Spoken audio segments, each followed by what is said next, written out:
शुरू करते हाँ उस दो जहान दे पालनहार का नाम लैके जो सब ते बहुत ही रहमतां और बख्शिशां करने वाला है। एक शब्द के अंदर साईं बुल्ले शाह ने बड़ा प्यारा समझाया है और अज असी इस सत्संग की शुरुआत उस शब्द तो ही करांगे जिस दे विच बुल्ले शाह की कहते हैं, जरा ध्यान देना। बुल्ले शाह अपने कलाम अंदर दसते हैं कि रोजे हज नमाज तिलावत कर दी दुनिया सारी।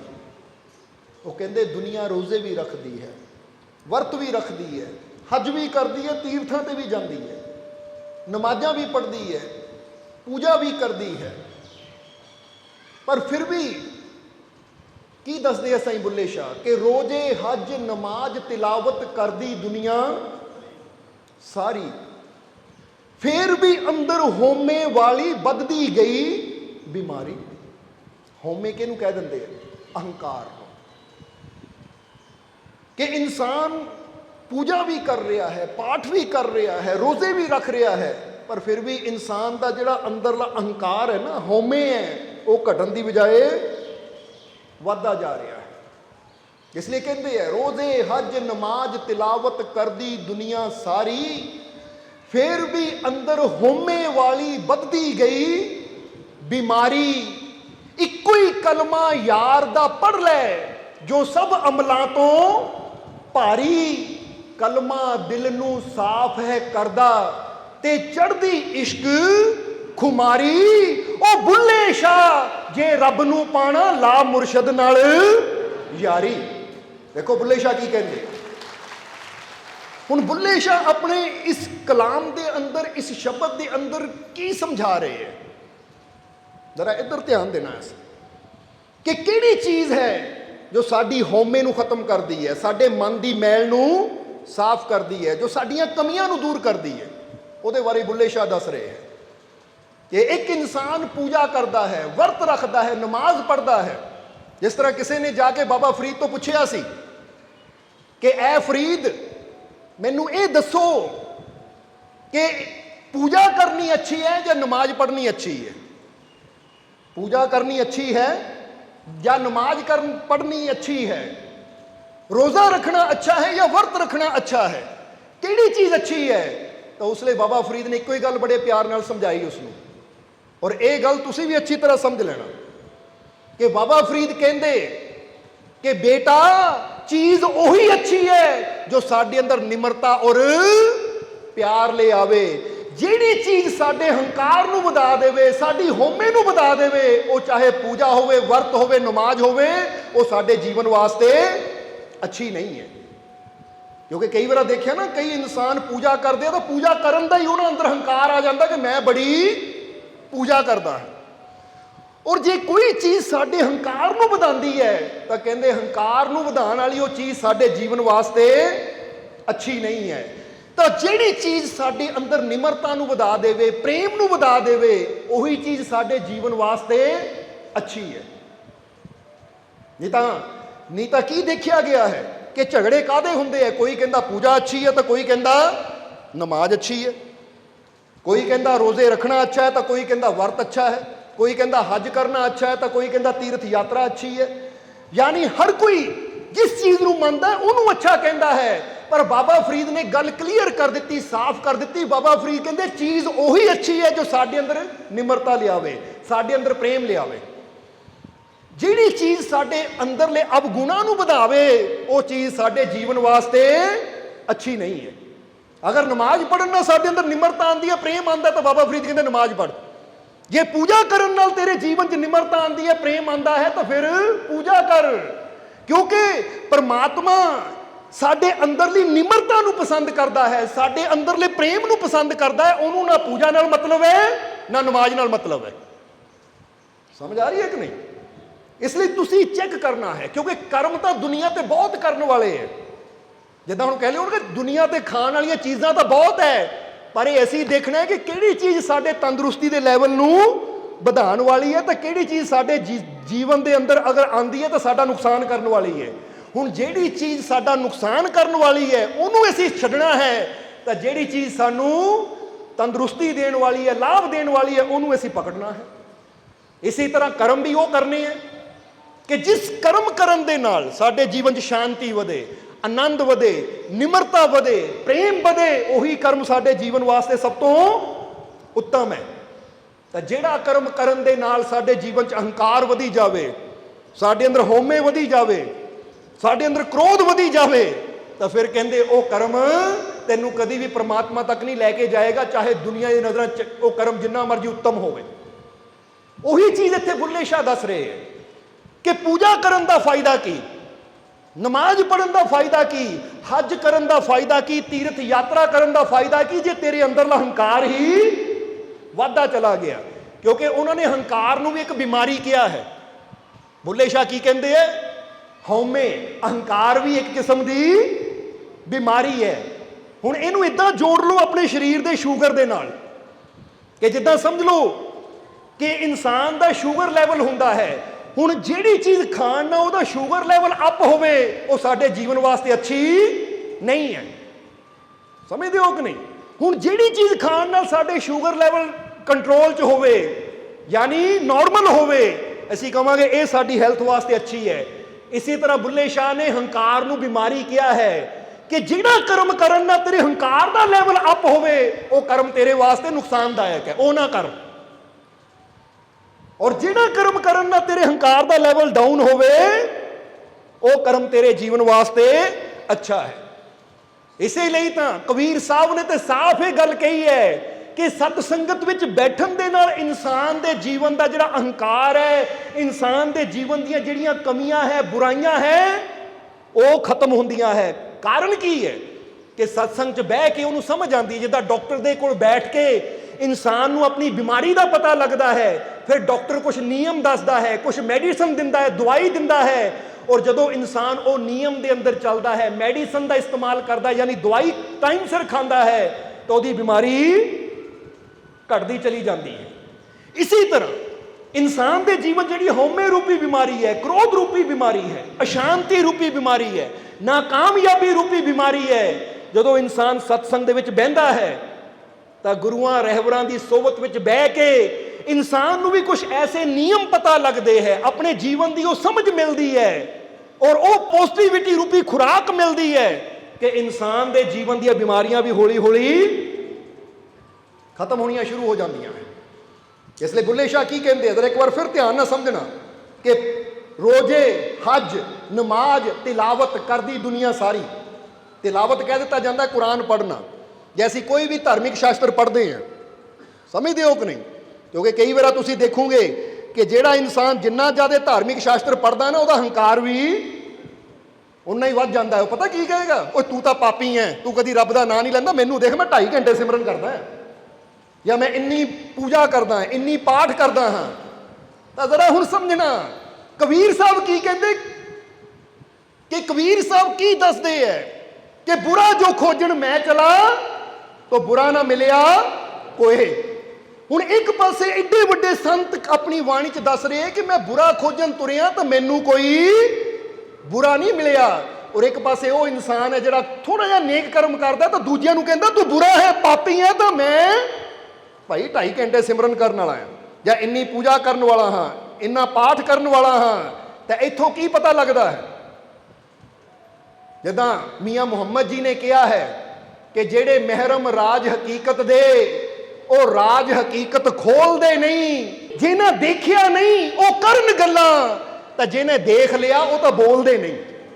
ਜਰਾ ਧਿਆਨ ਦੇਣਾ, ਮੀਆਂ ਮੁਹੰਮਦ ਬਖਸ਼ ਕੀ ਕਹਿੰਦੇ ਹੈ ਕਿ ਜਿਨ੍ਹਾਂ ਨੇ ਵਾਕਈ ਉਸ ਰਾਜ ਨੂੰ ਜਾਣ ਲਿਆ ਹੁੰਦਾ ਨਾ, ਉਹ ਤਾਂ ਚੁੱਪ ਰਹਿੰਦੇ ਆ, ਉਹ ਕਿਸੇ ਨੂੰ ਮਾੜਾ ਨਹੀਂ ਬੋਲਦੇ, ਉਹ ਕਿਸੇ ਨੂੰ ਬੁਰਾ ਨਹੀਂ ਬੋਲਦੇ, ਉਹ ਆਪਣੇ ਆਪ ਨੂੰ ਉੱਚਾ ਨਹੀਂ ਸਮਝਦੇ, ਯਾਨੀ ਇਹ ਨਹੀਂ ਕਹਿੰਦੇ ਕਿ ਮੈਂ ਬਹੁਤ ਪਵਿੱਤਰ ਤਾਂ ਤੁਸੀਂ ਸਾਰੇ ਪਾਪੀ। ਜਿਨ੍ਹਾਂ ਨੇ ਉਸ ਰਾਜ ਨੂੰ ਜਾਣ ਲਿਆ, ਇੱਕੋ ਹੀ ਗੱਲ ਕਹਿੰਦੇ ਹੈ ਕਿ ਭਾਈ ਜਿਹੜਾ ਰੱਬ ਸਾਡੇ ਅੰਦਰ, ਉਹ ਰੱਬ ਤੁਹਾਡੇ ਅੰਦਰ ਵੀ ਹੈ।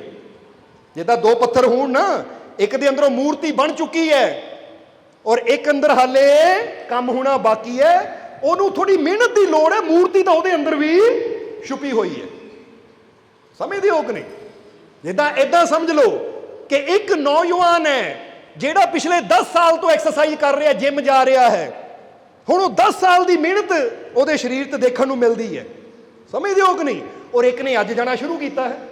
ਹੁਣ ਇਹਦਾ ਮਤਲਬ ਇਹ ਨਹੀਂ ਕਿ ਜੋ 10 ਸਾਲ ਤੋਂ ਕਰ ਰਿਹਾ ਜੇ ਉਹ ਬੋਡੀ ਬਿਲਡਰ ਬਣ ਗਿਆ ਤਾਂ ਇਹ ਨਹੀਂ ਬਣ ਸਕਦਾ। ਬਸ ਇਹਨੂੰ ਵੀ ਥੋੜੀ ਮਿਹਨਤ ਦੀ ਲੋੜ ਹੈ, ਲਗਾਤਾਰ ਜਾਂਦਾ ਰਹੇ ਤਾਂ ਇਹਦੀ ਬੋਡੀ 'ਚ ਵੀ ਉਹ ਸਭ ਕੁਝ ਹੈ ਜੋ ਅੱਜ ਉਹਦੇ ਅੰਦਰ ਨਜ਼ਰ ਆ ਰਿਹਾ ਹੈ। ਇਹ ਮਿਹਨਤ ਕਰੇਗਾ ਤਾਂ ਇਹਦੇ ਅੰਦਰ ਵੀ ਨਜ਼ਰ ਆਣਾ ਸ਼ੁਰੂ ਹੋ ਜਾਏਗਾ। ਜਾਂ ਇਦਾਂ ਸਮਝ ਲਓ ਕਿ ਇੱਕ ਅੱਜ ਡਾਕਟਰ ਬਣ ਕੇ ਬੈਠਾ ਹੈ ਆਪਣੀ ਕੁਰਸੀ ਤੇ, ਔਰ ਇੱਕ ਬੱਚਾ ਅੱਜ ਮੈਡੀਕਲ ਕਾਲਜ ਅੰਦਰ ਜਾ ਰਿਹਾ ਹੈ। ਹੁਣ ਬੇਸ਼ੱਕ ਹਾਲੇ ਡਾਕਟਰ ਨਹੀਂ ਹੈ, ਪਰ ਅਗਰ ਉਹ ਮਿਹਨਤ ਕਰਦਾ ਰਹੇਗਾ ਤਾਂ ਇੱਕ ਦਿਨ ਉਹ ਵੀ ਇਸ ਕੁਰਸੀ ਤੇ ਬੈਠ ਜਾਏਗਾ।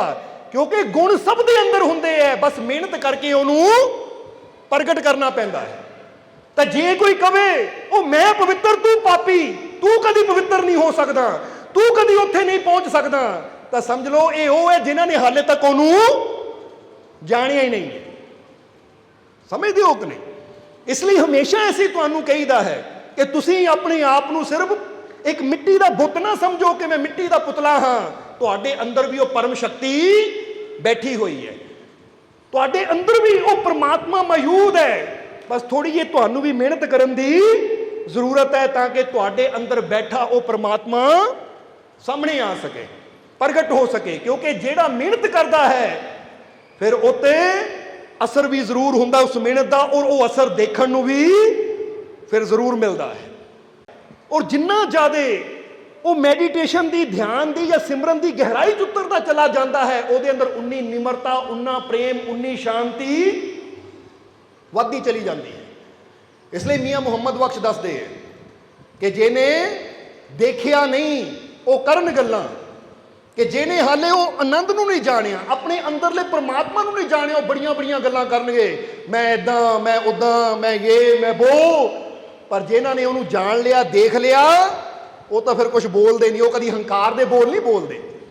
ਇਹਦਾ ਮਤਲਬ ਇਹ ਨਹੀਂ ਕਿ ਉਦਾਂ ਨਹੀਂ ਬੋਲਦੇ, ਬੋਲਦੇ ਹੈ, ਪਰ ਕਦੀ ਅਹੰਕਾਰ ਦੇ ਬੋਲ ਨਹੀਂ ਬੋਲਦੇ। ਉਹ ਕਦੀ ਇਦਾਂ ਦੇ ਬੋਲ ਨਹੀਂ ਬੋਲਦੇ ਜਿਹਦੇ 'ਚ ਦੂਜੇ ਨੂੰ ਤਕਲੀਫ ਹੋਵੇ ਜਾਂ ਦੂਜੇ ਨੂੰ ਨੀਵਾਂ ਦਿਖਾਉਣ ਦੀ ਉਹ ਕੋਸ਼ਿਸ਼ ਨਹੀਂ ਕਰਦੇ। ਉਹ ਜਦ ਵੀ ਬੋਲਦੇ ਹੈ ਤਾਂ ਇਦਾਂ ਬੋਲਦੇ ਹੈ ਕਿ ਦੂਜੇ ਨੂੰ ਖੁਸ਼ੀ ਮਿਲਦੀ ਹੈ, ਦੂਜੇ ਨੂੰ ਹਿੰਮਤ ਮਿਲਦੀ ਹੈ, ਦੂਜੇ ਨੂੰ ਹੌਸਲਾ ਮਿਲਦਾ ਹੈ, ਦੂਜੇ ਨੂੰ ਸਾਹਸ ਮਿਲਦਾ ਹੈ। ਕਿਉਂਕਿ ਪ੍ਰਮਾਤਮਾ ਦਾ ਕੰਮ ਹੀ ਹੈ ਟੁੱਟਿਆਂ ਨੂੰ ਜੋੜਨਾ। ਜਿਨ੍ਹਾਂ ਅੰਦਰ ਨਿਰਾਸ਼ਾ ਆ ਚੁੱਕੀ ਹੈ ਉਹਨਾਂ ਅੰਦਰ ਆਸ਼ਾ ਪੈਦਾ ਕਰਨੀ ਹੀ ਤਾਂ ਪ੍ਰਮਾਤਮਾ ਦਾ ਔਰ ਪ੍ਰਮਾਤਮਾ ਦੇ ਪਿਆਰਿਆਂ ਦਾ ਕਰਮ ਹੁੰਦਾ ਹੈ।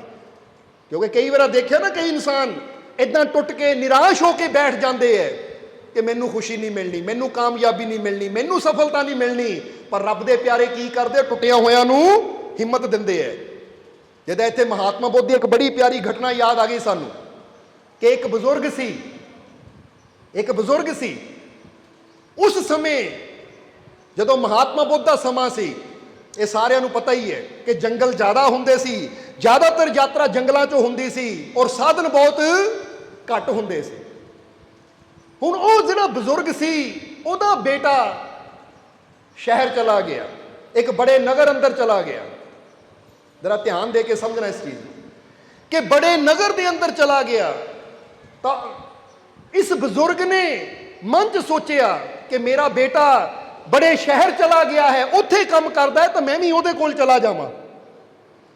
ਪਰ ਯਾਤਰਾ ਇਹਨੂੰ ਇਕੱਲੇ ਨੂੰ ਕਰਨੀ ਪੈਣੀ ਸੀ ਔਰ ਨਗਰ ਸੀ ਉੱਥੋਂ 40 ਮੀਲ ਦੂਰ, ਯਾਨੀ ਗਾਉਂ ਤੋਂ 40 ਮੀਲ ਦੂਰ ਦਾ ਸਫ਼ਰ ਸੀ। ਤਾਂ ਬਜ਼ੁਰਗ ਡਰਦਾ ਸੀ ਕਿ 40 ਕਿਲੋਮੀਟਰ ਦਾ ਸਫ਼ਰ ਮੇਰੇ ਤੋਂ ਕਿੱਦਾਂ ਹੋਏਗਾ, ਇਹ 40 ਮੀਲ ਦਾ ਸਫ਼ਰ ਮੈਂ ਕਿੱਦਾਂ ਕਰੂੰਗਾ। ਇਸ ਲਈ ਇਸੇ ਡਰ ਕਰਕੇ ਕਿ ਮੇਰੇ ਗੋਡਿਆਂ 'ਚ ਦਰਦ ਹੁੰਦੀ ਹੈ, ਮੇਰੀ ਕਮਰ 'ਚ ਦਰਦ ਹੁੰਦੀ ਹੈ, ਇੰਨਾ ਲੰਬਾ ਸਫ਼ਰ ਮੈਂ ਚੱਲ ਕੇ ਤੈਅ ਨਹੀਂ ਕਰ ਸਕਦਾ। ਇਸ ਲਈ ਬਜ਼ੁਰਗ ਦੇ ਅੰਦਰ ਜਾਣ ਦੀ ਹਿੰਮਤ ਨਹੀਂ ਪੈਂਦੀ ਸੀ। ਇੱਕ ਦਿਨ ਮਹਾਤਮਾ ਬੁੱਧ ਉਸ ਨਗਰ 'ਚੋਂ ਆਏ। ਜਦੋਂ ਨਗਰ 'ਚ ਆਏ ਤਾਂ ਮਹਾਤਮਾ ਬੁੱਧ ਨੇ ਵੀ ਉਹ ਬੜੇ ਸ਼ਹਿਰ ਦੀ ਤਰਫ ਜਾਣਾ ਸੀ। ਉਹ ਬਜ਼ੁਰਗ ਮਹਾਤਮਾ ਬੁੱਧ ਨੂੰ ਮਿਲਿਆ ਤਾਂ ਉਸ ਵੇਲੇ ਮਹਾਤਮਾ ਬੁੱਧ ਨੇ ਬਜ਼ੁਰਗਾਂ ਨੂੰ ਪੁੱਛਿਆ, ਹੋਰ ਬਜ਼ੁਰਗੋ ਕਿੱਦਾਂ, ਠੀਕ ਹੋ ਤੁਸੀਂ? ਤਾਂ ਬਜ਼ੁਰਗ ਨੇ ਸਾਰੀ ਗੱਲ ਦੱਸੀ ਕਿ ਮਹਾਰਾਜ ਮੇਰੇ ਬੱਚੇ ਸੀ, ਉਹ ਤਾਂ ਬੜੇ ਨਗਰ 'ਚ ਚਲੇ ਗਏ, ਸ਼ਹਿਰ ਚਲੇ ਗਏ ਹੈ, ਮੈਂ ਇੱਥੇ ਇਕੱਲਾ ਆ। ਕਈ ਵਾਰ ਜਾਣ ਦਾ ਸੋਚਿਆ ਹੈ, ਪਰ ਕਹਿੰਦੇ ਆ ਕਿ ਉਹ ਨਗਰ ਇੱਥੋਂ 40 ਮੀਲ ਦੀ ਦੂਰੀ ਤੇ ਹੈ। ਕਿੰਨੇ ਮੀਲ ਦੀ? 40 ਮੀਲ ਦੀ ਦੂਰੀ ਤੇ ਹੈ। ਸੋ ਮਹਾਰਾਜ ਮੈਂ ਇਕੱਲਾ ਰਹਿੰਦਾ, ਜਾਣ ਵਾਲੇ ਕਈ ਵਾਰ ਸੋਚਿਆ ਹਿੰਮਤ ਨਹੀਂ ਪੈਂਦੀ ਜਾਣ ਦੀ। ਤਾਂ ਉਸ ਲਈ ਮਹਾਤਮਾ ਬੁੱਧ ਨੇ ਬਜ਼ੁਰਗ ਨੂੰ ਕਿਹਾ, ਉਹ ਬਜ਼ੁਰਗੋ, ਇਹ ਤੁਹਾਨੂੰ ਕਿਹਨਾਂ ਕਿਹਾ ਕਿ ਉਹ ਨਗਰ 40 ਮੀਲ ਦੀ ਦੂਰੀ ਤੇ ਹੈ? ਤੁਹਾਨੂੰ ਕਿਹਨਾਂ ਕਿਹਾ? ਕਹਿੰਦਾ ਮਹਾਰਾਜ ਕਈਆਂ ਕੋਲ ਸੁਣਿਆ ਹੈ ਕਿ ਸ਼ਹਿਰ ਬਹੁਤ ਦੂਰ ਹੈ। ਤਾਂ ਮਹਾਤਮਾ ਬੁੱਧ ਕਹਿੰਦੇ ਬਜ਼ੁਰਗੋ ਫਿਰ ਕਿਸੇ ਨੇ ਗਲਤ ਦੱਸਤਾ ਤੁਹਾਨੂੰ, ਕਿਉਂਕਿ ਮੈਂ ਤਾਂ ਯਾਤਰਾ ਕਰਦਾ ਹੀ ਰਹਿੰਦਾ ਹਾਂ, ਇਸ ਲਈ ਕੋਈ ਜ਼ਿਆਦਾ ਦੂਰ ਨਹੀਂ ਹੈ। ਮੇਰੇ ਨਾਲ ਚਲੋ, ਕਿਉਂਕਿ ਮੇਰਾ ਸੰਘ ਵੀ, ਸੰਘ ਦਾ ਮਤਲਬ ਮੈਂ ਔਰ ਮੇਰੇ ਭਿਕਸ਼ੂ ਵੀ ਉੱਧਰ ਹੀ ਜਾ ਰਹੇ ਹਾਂ, ਚਲੋ ਮੇਰੇ ਨਾਲ, ਨਗਰ ਕੋਈ ਜ਼ਿਆਦਾ ਦੂਰ ਨਹੀਂ ਹੈ। ਹੁਣ ਜਿਸ ਲਈ ਮਹਾਤਮਾ ਬੁੱਧ ਨੇ ਇਹ ਗੱਲ ਕਹੀ ਬਜ਼ੁਰਗ ਨੂੰ, ਤਾਂ ਬਜ਼ੁਰਗ ਨੂੰ ਹੌਸਲਾ ਹੋਇਆ ਕਿ ਜੇ ਐਡੇ ਵੱਡੇ ਮਹਾਤਮਾ ਕਹਿ ਰਹੇ ਤੇ ਇਹਦਾ ਮਤਲਬ ਸੱਚ ਹੀ ਕਹਿੰਦੇ ਹੋਣਗੇ, ਕਿਉਂਕਿ ਇਹਨਾਂ ਦਾ ਕੰਮ ਹੀ ਹੈ, ਇਹ ਨਗਰ ਨਗਰ ਸ਼ਹਿਰ ਸ਼ਹਿਰ ਘੁੰਮਦੇ ਰਹਿੰਦੇ ਆ, ਲੋਕਾਂ ਨੂੰ ਤਾੜਦੇ ਰਹਿੰਦੇ ਆ। ਹੁਣ ਜਦੋਂ ਮਹਾਤਮਾ ਬੁੱਧ ਨੇ ਕਿਹਾ ਚਲੋ ਇਹ ਮੇਰਾ ਸੰਘ, ਯਾਨੀ ਮੈਂ ਔਰ ਮੇਰੇ ਭਿਕਸ਼ੂ ਉਹ ਸ਼ਹਿਰ ਨੂੰ ਹੀ ਜਾ ਰਹੇ ਆ ਜਿੱਥੇ ਤੁਹਾਡਾ ਬੇਟਾ ਰਹਿੰਦਾ ਹੈ, ਸਾਡੇ ਨਾਲ ਹੀ ਚਲੋ। ਤਾਂ ਬਜ਼ੁਰਗ ਵੀ ਮਹਾਤਮਾ ਬੁੱਧ ਦੀ ਗੱਲ ਮੰਨ ਕੇ ਨਾਲ ਨਾਲ ਤੁਰ ਪਿਆ। ਜਦੋਂ 5 ਮੀਲ ਗਏ ਤਾਂ ਬਜ਼ੁਰਗ ਕਹਿੰਦਾ ਮਹਾਰਾਜ ਕਾਫੀ ਸਮਾਂ ਹੋ ਗਿਆ ਤੁਰਦਿਆਂ ਨੂੰ, ਨਗਰ ਆਇਆ ਨਹੀਂ, ਤੁਸੀਂ ਕਹਿੰਦੇ ਨੇੜੇ ਹੀ ਆ। ਉਹ ਕਹਿੰਦੇ ਬਸ ਬਜ਼ੁਰਗੋ ਥੋੜੀ ਦੂਰ ਹੋਰ ਹੈ, ਚਿੰਤਾ ਨਾ ਕਰੋ, ਬਸ ਪਹੁੰਚ ਗਏ। ਔਰ ਤੁਸੀਂ ਚੱਲ ਸਕਦੇ ਹੋ, ਆਪਣੇ ਆਪ ਨੂੰ ਕਮਜ਼ੋਰ ਨਹੀਂ ਸਮਝਣਾ, ਤੁਸੀਂ ਕਰ ਸਕਦੇ ਹੋ। ਜਦੋਂ ਮਹਾਤਮਾ ਬੁੱਧ ਨੇ ਇਦਾਂ ਦੀ ਗੱਲ ਕਰਨੀ ਤਾਂ ਬਜ਼ੁਰਗ ਅੰਦਰ ਹਿੰਮਤ ਆ ਜਾਣੀ। ਸਵੇਰ ਦੇ ਤੁਰੇ ਸ਼ਾਮ ਤੱਕ ਜਿੱਥੇ ਜਿੰਨਾ ਚੱਲ ਸਕਦੇ ਸੀ, ਸਮਝ ਲਓ 10 ਮੀਲ ਚਲੇ, ਫਿਰ ਉੱਥੇ ਰਾਤ ਨੂੰ ਵਿਸ਼ਰਾਮ ਕੀਤਾ। ਤਾਂ ਬਜ਼ੁਰਗ ਨੇ ਫਿਰ ਪੁੱਛਿਆ ਮਹਾਰਾਜ ਸੁਬਾਹ ਦੇ ਚੱਲਦੇ ਚੱਲਦੇ ਸ਼ਾਮ ਹੋ ਗਈ, ਹਾਲੇ ਤੱਕ ਪਹੁੰਚੇ ਨਹੀਂ ਅਸੀਂ, ਤੁਸੀਂ ਤਾਂ ਕਹਿੰਦੇ ਸੀ ਨੇੜੇ ਹੀ ਹੈ। ਤਾਂ ਮਹਾਤਮਾ ਬੁੱਧ ਕਹਿੰਦੇ ਬਸ ਕੱਲ ਤੱਕ ਪਹੁੰਚ ਜਾਣਾ, ਅਸੀਂ ਨੇੜੇ ਹੀ ਹੈ, ਅਸੀਂ ਉਹ ਚਿੰਤਾ ਕਰਨ ਦੀ ਜ਼ਰੂਰਤ ਨਹੀਂ ਹੈ। ਜਦੋਂ ਇੰਨੀ ਗੱਲ ਕਹੀ ਬਜ਼ੁਰਗ ਨੂੰ ਫਿਰ ਹਿੰਮਤ ਮਿਲੀ। ਅਗਲਾ ਦਿਨ ਹੋਇਆ, ਸਵੇਰੇ ਫਿਰ ਚਲੇ, ਫਿਰ ਯਾਤਰਾ ਕਰਦੇ ਕਰਦੇ ਸ਼ਾਮ ਹੋ ਗਈ। ਬਜ਼ੁਰਗ ਨੇ ਕਿਹਾ ਮਹਾਰਾਜ ਦੂਜਾ ਦਿਨ ਵੀ ਹੋ ਗਿਆ, ਹਾਲੇ ਤੱਕ ਨਹੀਂ ਪਹੁੰਚੇ। ਮਹਾਤਮਾ ਬੁੱਧ ਕਹਿੰਦੇ ਬਸ ਹੁਣ ਤਾਂ ਕੱਲ ਸਵੇਰ ਅਸੀਂ ਜਦੋਂ ਚੱਲਣਾ ਪਹੁੰਚ ਹੀ ਜਾਣਾ ਹੈ। ਕਹਿੰਦਿਆਂ ਚੌਥੇ ਦਿਨ ਜਦੋਂ ਬਜ਼ੁਰਗ ਸ਼ਹਿਰ ਪਹੁੰਚਿਆ ਤਾਂ ਉਹਨਾਂ ਕਿਹਾ ਮਹਾਰਾਜ 4 ਦਿਨ ਲੱਗ ਗਏ, ਤੁਸੀਂ ਤਾਂ ਕਹਿੰਦੇ ਸੀ ਨੇੜੇ ਹੀ ਆ, ਪਰ 4 ਦਿਨ ਲੱਗ ਗਏ। ਤਾਂ ਮਹਾਤਮਾ ਬੁੱਧ ਨੇ ਕਿਹਾ ਬਜ਼ੁਰਗੋ 4 ਦਿਨ 'ਚ ਤੁਸੀਂ ਪਹੁੰਚ ਗਏ ਹੋ ਨਾ, ਨੇੜੇ ਹੀ ਹੈ, ਜੇ ਨਾ ਚੱਲਦੇ ਤਾਂ ਸਾਰੀ ਜ਼ਿੰਦਗੀ ਨਹੀਂ ਪਹੁੰਚ ਪੈਣਾ ਸੀ, ਫਿਰ ਦੂਰ ਸੀ। ਸਮਝਦੇ ਹੋ ਕਿ ਨਹੀਂ?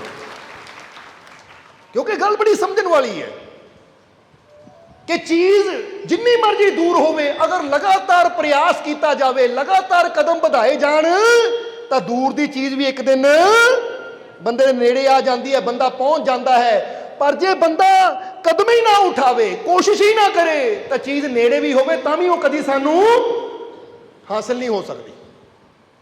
ਹੁਣ ਉਸ ਵੇਲੇ ਮਹਾਤਮਾ ਬੁੱਧ ਨੇ ਦੂਸਰੀ ਗੱਲ ਕਹੀ ਕਿ ਬਜ਼ੁਰਗੋ ਅਗਰ ਮੈਂ ਤੁਹਾਨੂੰ ਕਹਿ ਦਿੰਦਾ ਕਿ ਵਾਕਈ 40 ਮੀਲ ਹੈ, ਤਾਂ ਫਿਰ ਕਦੀ ਤੁਸੀਂ ਮੇਰੇ ਨਾਲ ਚੱਲਣ ਨੂੰ ਤਿਆਰ ਹੋਣਾ ਹੀ ਨਹੀਂ ਸੀ, ਔਰ ਆਪਣੇ ਗਾਉਂ 'ਚ ਇਕੱਲੇ ਹੀ ਤੁਸੀਂ ਬੈਠੇ ਰਹਿ ਜਾਣਾ ਸੀ। ਪਤਾ ਨਹੀਂ ਕਦੋਂ ਬੇਟੇ ਨੇ ਆਣਾ ਸੀ ਔਰ ਕਦੋਂ ਤੁਹਾਨੂੰ ਲੈ ਕੇ ਜਾਣਾ ਸੀ। ਉਹ ਕਿੰਨਾ ਟਾਈਮ, ਕਿੰਨਾ ਸਮਾਂ ਤੁਹਾਡਾ ਇਕੱਲਿਆਂ ਦਾ ਦੁੱਖ ਪੀੜਾ 'ਚ ਹੀ ਗੁਜ਼ਰਨਾ ਸੀ।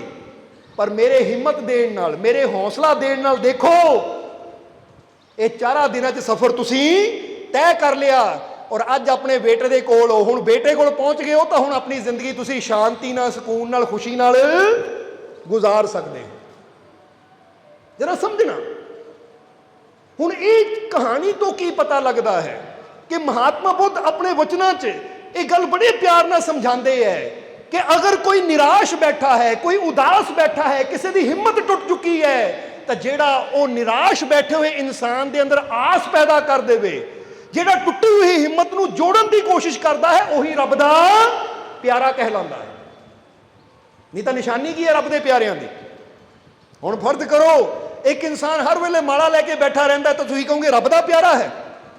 ਰੱਬ ਦਾ ਪਿਆਰਾ ਦਾ ਮਤਲਬ ਕੀ ਹੈ ਕਿ ਹਰ ਵੇਲੇ ਸਿਮਰਨ ਕਰਨ ਵਾਲਾ ਹੀ ਰੱਬ ਦਾ ਪਿਆਰਾ ਨਹੀਂ ਹੁੰਦਾ। ਜਿੱਦਾਂ ਬੁੱਲੇ ਸ਼ਾਹ ਨੇ ਕਿਹਾ ਹੈ, ਕਈ ਵਾਰ ਅਸੀਂ ਦੱਸਿਆ ਹੈ, ਪਰ ਇੱਥੇ ਵੀ ਗੱਲ ਚੱਲੀ ਤਾਂ ਦੱਸਣਾ ਚਾਹਾਂਗੇ ਕਿ ਕਿਸੇ ਰੋਂਦੇ ਨੂੰ ਹਸਾਇਆ ਏ ਤਾਂ 10 ਤਾਂ, ਕਿਸੇ ਭੁੱਖੇ ਨੂੰ ਰਜ਼ਾਇਆ ਏ ਤੇ 10 ਥਾਂ, ਕਦੀ ਜ਼ਖਮੀ ਕਿਸੇ ਦਾ ਫੱਟ ਨਹੀਂ ਸੀਤਾ, ਐਵੇਂ ਫੇਰੀ ਤੂੰ ਤਸਵੀਰ ਕੱਖ ਨਹੀਂ ਕੀਤਾ।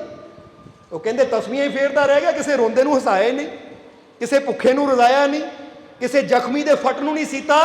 ਤਾਂ ਜੇ ਮਾਲੇ ਲੈ ਕੇ ਬੈਠਾ ਰਿਹਾ ਤਾਂ ਫਿਰ ਤੂੰ ਕੀ ਸੋਚਦਾ ਹੈ? ਜਿੱਦਾਂ ਕਬੀਰ ਸਾਹਿਬ ਕਹਿੰਦੇ ਕਿ ਮਾਲਾ ਤੋਂ ਕਰਮੇ ਫਿਰੇ ਜੀਵ ਫਿਰੇ ਮੁਖ ਮਾਹੀ, ਮਨੁਆ ਤੋਂ ਦਹਿ ਦਿਸ ਫਿਰੇ ਜੇ ਤੋ ਸਿਮਰਨ ਨਹੀਂ। ਉਹ ਕਹਿੰਦੇ ਇਹ ਵੀ ਕੋਈ ਹੋਇਆ ਕਿ ਮਾਲਾ ਹੱਥ 'ਚ ਫਿਰ ਰਹੀ ਹੈ, ਜੀਵ ਮੁੱਖ 'ਚ ਫਿਰ ਰਹੀ ਹੈ, ਤਾਂ ਮਨ ਜਿਹੜਾ ਹੈ ਉਹ ਚਾਰੋਂ ਪਾਸੇ ਭਟਕ ਰਿਹਾ ਹੈ, ਤੇ ਇਹਨੂੰ ਤੂੰ ਕਹਿੰਦਾ ਸਿਮਰਨ, ਤਾਂ ਇਹ ਸਿਮਰਨ ਨਹੀਂ ਹੈ। ਜ਼ਰਾ ਸਮਝਣਾ ਸਾਰਿਆਂ ਨੇ, ਉਹ ਇਸ਼ਾਰਾ ਕੀ ਕਰ ਰਹੇ ਹੈ ਕਿ ਪ੍ਰਮਾਤਮਾ ਉਦੋਂ ਖੁਸ਼ ਹੁੰਦਾ ਹੈ ਜਦੋਂ ਤੂੰ ਐਸਾ ਕਰਮ ਕਰੇ ਕਿ ਦੂਜੇ ਦੇ ਜੀਵਨ 'ਚ ਉਮੀਦ ਦੀ ਕਿਰਨ ਜਾਂ ਇਨਸਾਨ ਦੀ ਟੁੱਟੀ ਹੋਈ ਆਸ ਦੁਬਾਰਾ ਜੁੜਨੀ ਸ਼ੁਰੂ ਹੋ ਜਾਵੇ। ਇਨਸਾਨ ਦੇ ਰੋਂਦੇ ਹੋਏ ਚਿਹਰੇ ਤੇ ਅਗਰ ਖੁਸ਼ੀ ਆ ਜਾਵੇ, ਕਿਸੇ ਰੋਂਦੇ ਨੂੰ ਹਸਾਇਆ ਤੇ ਦੱਸ। ਤਾਂ ਹੁਣ ਤੁਹਾਨੂੰ ਵੀ ਪੁੱਛਾਂਗੇ ਕਿ ਤੁਸੀਂ ਕਦੀ ਕਿਸੇ ਰੋਂਦੇ ਨੂੰ ਹਸਾਇਆ ਹੈ ਜਾਂ ਤੁਹਾਡੀ ਵਜ੍ਹਾ ਨਾਲ ਹੱਸਦੇ ਹੋਏ ਰੋਏ ਹੈ?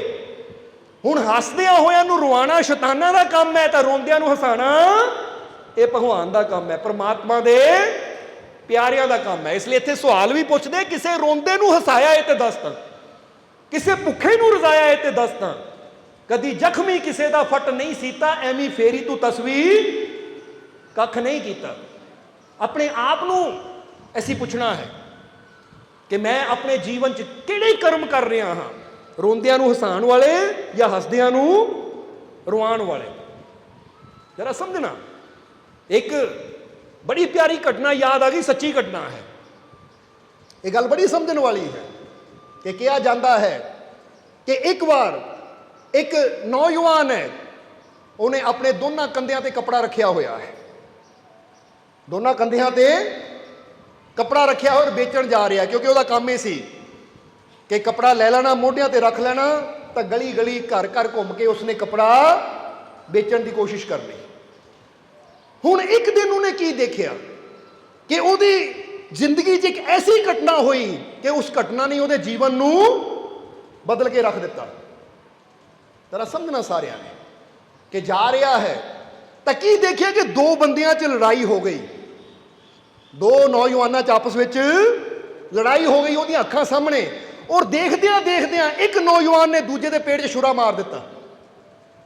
ਜਦੋਂ ਦੂਜੇ ਦੇ ਪੇਟ 'ਚ ਛੁਰਾ ਮਾਰਿਆ ਤਾਂ ਜਿਹਦੇ ਛੁਰਾ ਲੱਗਾ ਉਹਦੇ ਪੇਟ 'ਚੋਂ ਖੂਨ ਨਿਕਲਣ ਲੱਗ ਗਿਆ ਔਰ ਉੱਥੇ ਹੀ ਉਹ ਤੜਫਣ ਲੱਗ ਗਿਆ। ਤਾਂ ਬਾਕੀ ਲੋਕ ਦੇਖ ਰਹੇ ਆ ਪਰ ਕੋਈ ਉਹਦੀ ਮਦਦ ਵਾਸਤੇ ਅੱਗੇ ਨਹੀਂ ਜਾ ਰਿਹਾ। ਤਾਂ ਜਿਹੜਾ ਛੁਰਾ ਮਾਰਨ ਵਾਲਾ ਉਹ ਦੌੜ ਗਿਆ ਡਰ ਕੇ। ਹੁਣ ਸਾਰੇ ਦੇਖ ਰਹੇ ਆ ਪਰ ਕੋਈ ਉਹਦੀ ਹੈਲਪ ਵਾਸਤੇ, ਮਦਦ ਵਾਸਤੇ ਅੱਗੇ ਨਹੀਂ ਆ ਰਿਹਾ। ਪਰ ਇਹਨੇ ਕੀ ਕੀਤਾ, ਜਦੋਂ ਇਹ ਮੰਜ਼ਰ ਦੇਖਿਆ ਆਪਣਾ ਕੱਪੜਾ ਕੁਪੜਾ ਸੁੱਟਿਆ ਔਰ ਜਾ ਕੇ ਉਹਨੂੰ ਬਚਾਉਣ ਦੀ ਖਾਤਰ ਅੱਗੇ ਗਿਆ ਔਰ ਉਹਨੂੰ ਨਜ਼ਦੀਕ ਦੇ ਹਸਪੀਟਲ ਵਿੱਚ ਲੈ ਕੇ ਗਿਆ। ਪਰ ਉਹ ਘਟਨਾ ਦੇਖ ਕੇ ਉਸ ਕੱਪੜਾ ਵੇਚਣ ਵਾਲੇ ਗਰੀਬ ਨੌਜਵਾਨ ਦੇ ਦਿਲ ਦੇ ਵਿੱਚ ਕੀ ਆਇਆ ਕਿ ਹੁਣ ਮੈਂ ਆਪਣੇ ਜੀਵਨ 'ਚ ਇੱਕ ਪ੍ਰਣ ਲੈਣਾ ਹੈ, ਇੱਕ ਸੰਕਲਪ ਲੈਣਾ ਹੈ ਕਿ ਜਿਹਦਾ ਕੋਈ ਨਹੀਂ ਹੈ, ਜਿਹੜੇ ਬਿਮਾਰ ਹੈ, ਜਿਹੜੇ ਮਜਬੂਰ ਹੈ, ਜਿਨ੍ਹਾਂ ਦਾ ਕੋਈ ਸਾਥ ਦੇਣ ਵਾਲਾ ਨਹੀਂ ਹੈ, ਮੈਂ ਉਹਨਾਂ ਦੀ ਹੈਲਪ ਕਰਨੀ, ਉਹਨਾਂ ਦੀ ਮਦਦ ਕਰਨੀ ਹੈ। ਲੋ ਸਮਝਦੇ ਹੋ ਕਿ ਨਹੀਂ? ਮੈਂ ਉਹਨਾਂ ਦੀ ਹੈਲਪ ਕਰਨੀ ਹੈ, ਉਹਨਾਂ ਦੀ ਮਦਦ ਕਰਨੀ ਹੈ। ਕਹਿੰਦੇ ਇਹ ਸੰਕਲਪ ਲੈ ਕੇ ਉਸ ਦਿਨ ਤੋਂ ਉਹਨਾਂ ਕੀ ਕੀਤਾ ਕਿ ਇਹ ਮੇਰੇ ਪਰਮਾਤਮਾ, ਇਹ ਮੇਰੇ ਖੁਦਾ ਮੈਨੂੰ ਉਹ ਸ਼ਕਤੀ ਦੇ ਕਿ ਮੈਂ ਦੂਜਿਆਂ ਦੀ ਮਦਦ ਕਰ ਸਕਾਂ। ਘਰ 'ਚ ਬੜੀ ਤੰਗੀ ਸੀ, ਗਰੀਬੀ ਸੀ, ਪਰ ਜਦੋਂ ਅੰਦਰ ਭਾਵਨਾ ਪੈਦਾ ਹੋਈ ਕਿ ਦੂਜਿਆਂ ਦੀ ਹੈਲਪ ਕਰਨੀ ਹੈ, ਦੂਜਿਆਂ ਦਾ ਭਲਾ ਕਰਨਾ ਹੈ, ਤਾਂ ਫਿਰ ਉਹਨੇ ਨੇਕੀ ਦੇ ਵਾਸਤੇ ਜਦੋਂ ਇੱਕ ਕਦਮ ਉਠਾਇਆ ਔਰ ਆਪਣੇ ਰੱਬ ਤੇ ਵਿਸ਼ਵਾਸ ਰੱਖਿਆ ਕਿ ਮੇਰਾ ਮਾਲਿਕ, ਮੇਰਾ ਪਰਮਾਤਮਾ, ਮੇਰਾ ਰੱਬ ਮੇਰੇ ਨਾਲ ਹੈ, ਮੈਨੂੰ ਸ਼ਕਤੀ ਦੇਗਾ ਕਿ ਮੈਂ ਦੂਜਿਆਂ ਦੇ ਜੀਵਨ 'ਚ ਖੁਸ਼ੀ ਲਿਆ ਸਕਾਂ। ਤਾਂ ਕਹਿੰਦੇ ਉਸ ਦਿਨ ਤੋਂ ਉਹਨਾਂ ਪ੍ਰਣ ਜਦੋਂ ਕਰ ਲਿਆ ਤਾਂ ਐਸੇ ਮੌਕੇ ਤਲਾਸ਼ ਕਰਨੇ ਕਿ ਜਿੱਥੇ ਲੱਗਦਾ ਹੈ ਕਿ ਇਸ ਇਨਸਾਨ ਨੂੰ ਮੇਰੀ ਜ਼ਰੂਰਤ ਹੈ, ਉਹਨਾਂ ਉੱਥੇ ਜਿੰਨੀ ਕੁ ਉਹਦੇ 'ਚ ਹਿੰਮਤ ਹੋਣੀ ਉਹਦੀ ਮਦਦ ਕਰਨ ਦੀ ਕੋਸ਼ਿਸ਼ ਕਰਨੀ। ਔਰ ਕਰਦਿਆਂ ਕਰਦਿਆਂ ਕਰਦਿਆਂ ਕਰਦਿਆਂ ਉਹਦੀ ਨੇਕੀ ਦੀ ਭਾਵਨਾ ਐਸੀ ਸੀ ਕਿ ਪ੍ਰਮਾਤਮਾ ਨੇ ਉਹਨੂੰ ਐਡੀ ਉੱਚੀ ਜਗ੍ਹਾ ਬਿਠਾਇਆ ਕਿ ਉਹਦਾ ਨਾਮ ਈਦੀ ਸੀ। ਜ਼ਰਾ ਗੌਰ ਕਰਨਾ, ਪੂਰਾ ਨਾਮ ਤੁਸੀਂ ਸਰਚ ਕਰ ਸਕਦੇ ਹੋ, ਪਰ ਉਹਦਾ ਨਾਮ ਲਾਸਟ ਵਿੱਚ ਈਦੀ ਆਂਦਾ। ਔਰ ਕੁਝ ਸਾਲ ਪਹਿਲਾਂ ਉਹਦੀ ਡੈਥ ਹੋਈ ਤਾਂ ਉਹਨੂੰ ਕਿੰਨੀਆਂ ਤੋਹਫਾਂ ਦੀ ਸਲਾਮੀ ਨਾਲ ਤੋਰਿਆ ਗਿਆ ਔਰ ਪੂਰੇ ਮੁਲਕ ਵਿੱਚ ਉਹਦਾ ਨਾਮ ਸੀ। ਦੱਸਣਾ ਕੀ ਚਾਹੁੰਦੇ ਹਾਂ ਅਸੀਂ ਕਿ ਜਦੋਂ ਅਸੀਂ ਨੇਕੀ ਕਰਦੇ ਹਾਂ ਨਾ, ਤਾਂ ਨੇਕ ਕਰਮ ਕਰਨ ਦੇ ਨਾਲ ਉਹਦੀ ਰਹਿਮਤ, ਪ੍ਰਮਾਤਮਾ ਦੀ ਬਖਸ਼ਿਸ਼, ਉਹਦੀ ਕਿਰਪਾ ਵੀ ਸਾਡਾ ਸਾਥ ਦੇਣਾ ਸ਼ੁਰੂ ਕਰ ਦਿੰਦੀ ਹੈ। ਇਸ ਲਈ ਤੁਸੀਂ ਕੋਈ ਵੀ ਕਰਮ ਕਰਦੇ ਹੋਵੋ, ਚਾਹੇ ਦੁਕਾਨਦਾਰ ਹੋਵੋ, ਚਾਹੇ ਡਾਕਟਰ ਹੋਵੋ, ਚਾਹੇ ਵਕੀਲ ਹੋਵੋ, ਚਾਹੇ ਕੋਈ ਵੀ ਤੁਹਾਡਾ ਕੰਮ ਹੋਵੇ, ਅੰਦਰ ਇਹ ਜ਼ਰੂਰ ਇੱਕ ਸੋਚਿਆ ਕਰੋ ਕਿ ਇਹ ਮੇਰੇ ਮਾਲਿਕ, ਇਹ ਮੇਰੇ ਪਰਮਾਤਮਾ ਮੈਨੂੰ ਸ਼ਕਤੀ ਦੇ, ਮੈਨੂੰ ਤਾਕਤ ਦੇ, ਮੈਨੂੰ ਹਿੰਮਤ ਦੇ, ਮੇਰੇ ਰਿਜ਼ਕ 'ਚ ਬਰਕਤ ਦੇ, ਤਾਂ ਕਿ ਮੈਂ ਲੋਕਾਂ ਦਾ ਭਲਾ ਕਰ ਸਕਾਂ, ਤਾਂ ਕਿ ਮੈਂ ਸਭ ਦੀ ਮਦਦ ਕਰ ਸਕਾਂ। क्योंकि जदों साडे अंदर भलाई की भावना पैदा हो जाती है, अच्छा करने की भावना पैदा हो जाती, तो उसकी कुदरत भी साडा साथ देना शुरू कर दिंदी है और फिर सानू जीवन च तरक्की, जीवन च कामयाबी, सफलता मिलनी शुरू हो जाती है। चाहे कोई भी फील्ड होवे, जेडे बच्चे अज स्टूडेंट है और कुछ बनना चाहते हैं, चाहे वो मैडिकल लाइन च जाना चाहते हैं, चाहे इंजीनियर लाइन च जाना चाहते, किते भी जाना चाहते हैं, वो अपने अंदर एक ये भी फरियाद करिया करन, अरदास करिया करन कि हे मेरे परमात्मा, हे प्रभु, हे वाहिगुरु अल्लाह, मैनू कामयाबी दे, मैनू सफलता दे, ताकि अगे जाके मैं लोगों का भला कर सका। एक बंदा की कहता है कि मैं डॉक्टर बनना है, इदां दी कोठी लैनी है, मैं डॉक्टर बन के इदां दी कार लैनी है, मैं डॉक्टर बन के आ चीज़ करनी है। तो जरा हुण गौर करना, ये चंगा की है कि परमात्मा मैनू ये चीज़, मैनू ये पदवी दे ताकि मैं लोगों का भला करा। जो भलाई की भावना नाल तुसी कदम बढ़ाते हो, तुहानू कामयाबी मिलती है, तो बदले च कुर्सी, गड्डी, घर, ये तो अपने आप ही मिलता चला जाता है। पर मकसद की होना चाहिए? साडा मकसद होना चाहिए कि मैनू ताकत दे ताकि मैं दूजियां का भला कर सका, दूजियां के जीवन च खुशी लिया सका। क्योंकि बहुत कर्म ऐसे है कि जेड़े इंसान भलाई की भावना नाल कर सकता है, तो जो इंसान वो भलाई की भावना नूं लैके चलता है, तो फिर इंसान के जीवन च ओदियां रहमतां दे ऐसे द्वार खुलते हैं कि बंदे नूं कामयाबी दे नाल नाल दुनिया दी भी सारियां खुशियां मिलदियां चलियां जांदियां है, तो इंसान जीवन च भी अगे वधदा चला जाता है। इसलिए कभी सिर्फ अपने बारे ना सोचो, समझदे हो कि नहीं? क्योंकि बंदा कहे मैनू आ चीज़ मिले तो मैं इदां करनी है, जदों मैं इदां करनी है तो कुदरत कहती तू सिर्फ अपने बारे सोच रहा हाँ, तो फिर मैं तेरा साथ की देवां।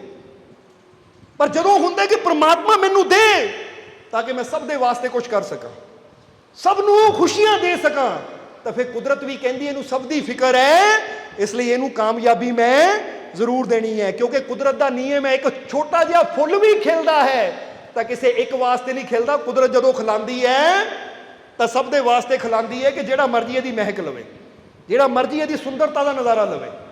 सूरज चढ़ता है तो सब दे वास्ते चढ़ता है, हवा चलती है तो सब दे वास्ते चलती है, ये कुदरत का नियम है। इसलिए तुसी जदों ये सोचते हो कि मैनू कामयाबी मिले, मैं भी सब का भला करा, तो तुसी कुदरत के नियम नाल जुड़ जाते हो और फिर तुहानू भी कामयाबी मिलनी शुरू हो जाती है। क्योंकि कुदरत का यह नियम है कि जिहड़ा कुदरत नाल जुड़ जाता है, फिर कुदरत उन्होंने आप ही बढ़ाना शुरू कर दिंदी है। क्योंकि कुदरत के घर च वापसी नहीं है, वो अगे लैके जाती है। समझ आ रही है कि नहीं? तुसीं एक छोटा जिहा बीज भी ला दिंदे हो ना, वो पौधा बनता है, तो पौधा कभी घटता नहीं है, बल्कि अगे अगे कुदरत उन्होंने बढ़ाती चली जाती है। क्योंकि कुदरत का काम बढ़ाना है। किस लिए? वो नियम के अंदर चलो कि तुसी भी अपने आप को कुदरत नाल जुड़िया महसूस करो कि जिद्दां एक कुदरत, परमात्मा ने, कुदरत का मतलब जो भी शै है, जिद्दां ये सब दे काम आ रही है, सबनू इस तो कुछ ना कुछ लाभ हो रहा है। ए परमात्मा मैनू भी इदां दी जिंदगी दे कि मैं भी ऐसी जिंदगी जीवां कि मेरे जीवन तो भी दूजियां नू कुछ लाभ होवे, खुशी मिले। इसलिए तो निज़ामुद्दीन औलिया ने बड़ी प्यारी गल कही सी। कहते हैं कि एक दिन उन्होंने दे सेवक बैठे हुए है, जदों निज़ामुद्दीन औलिया अपने कमरे चों बाहर आए, अपने हुजरे चों बाहर आए, सेवकों को आके बैठे, तो हमेशा कुछ ना कुछ अपने सेवकों को समझाते होंगे से। अज वो जदों बाहर आए तो उन्होंने हाथ च एक जगदा होया दीपक सी। की सी? जगदा होया दिया, जगदा होया चिराग, और एक उन्होंने हाथ च छोटी जी सूई सी और उहदे नाल धागा सी। समझते हो कि नहीं? एक सी जगदा होया दीपक, एक सी सूई। हुण जदों निज़ामुद्दीन औलिया आके बैठे तो उन्होंने दीपक भी सामने रख दिता और सूई भी कोल रख ली। तो उस वेले सारे सेवक देख रहे हैं कि अज एक दीपक और एक सूई लैके आए हैं, ये पिछे राज की है।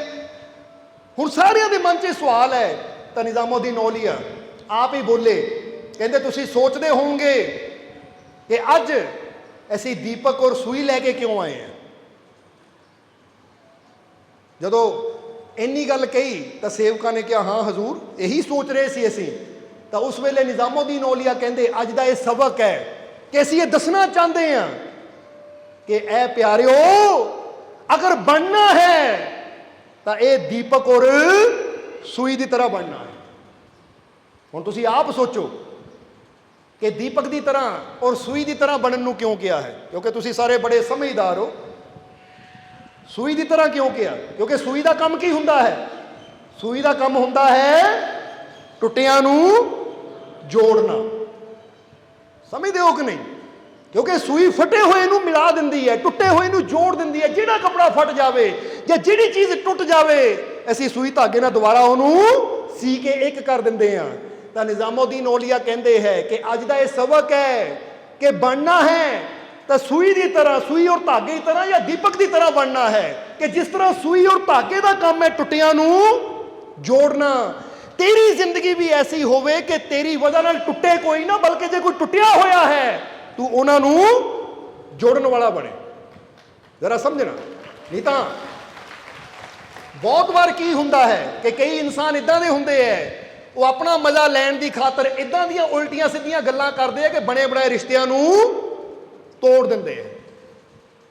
जे देखते हैं भरावां च बड़ा प्यार है या बाप बेटे च बड़ा प्यार है या पति पत्नी च बड़ा प्यार है, वो गल्लां इदां दियां शंका वालियां करनगे, इदां दियां बुरियां करनगे कि उन्हां दे अंदर दरार पैदा होनी शुरू हो जाएगी, यानी वो रिश्ते कमज़ोर होने शुरू हो जाएंगे, वो बड़े बड़े रिश्ते टुटने शुरू हो जाएंगे। कईयां नूं आदत ही हुंदी है। ये समझना जरा सारियां ने, क्योंकि कई बार हुंदा ना तैनूं पता वो फलाना इदां कहंदा सी तेरे बारे, अगले ने कहा भी ना होवे, बस अपनी जुबान की खुरक मिटाण वास्ते, खुजली मिटाण वास्ते इदां दी गल कर देनी कि वो जिहड़ा प्यार होना है वो हौली हौली नफरत बदल जाना है। इहनूं कहंदे आ तोड़न वाले। पर कई ऐसे हुंदे है कि जिथों देखते हैं ना कि दोनों च कोई दरार पै रही है या दोनों दे विच कोई मिसअंडरस्टैंडिंग हो रही है, तो इदां दी गल करते हैं कि वो मिसअंडरस्टैंडिंग नूं वो दूर करने की कोशिश करते, वो शंका नूं दूर करने की कोशिश करते हैं, वो रिश्तियां नूं दोबारा जोड़न की कोशिश करते हैं। इसलिए जिहड़े रब दे प्यारे हुंदे है वो भी यही कहते हैं कि तेरी वजह नाल टुटे जुड़ने चाहिए हैं, पर तेरी वजह नाल कोई जुड़े हुए टुटने नहीं चाहिए।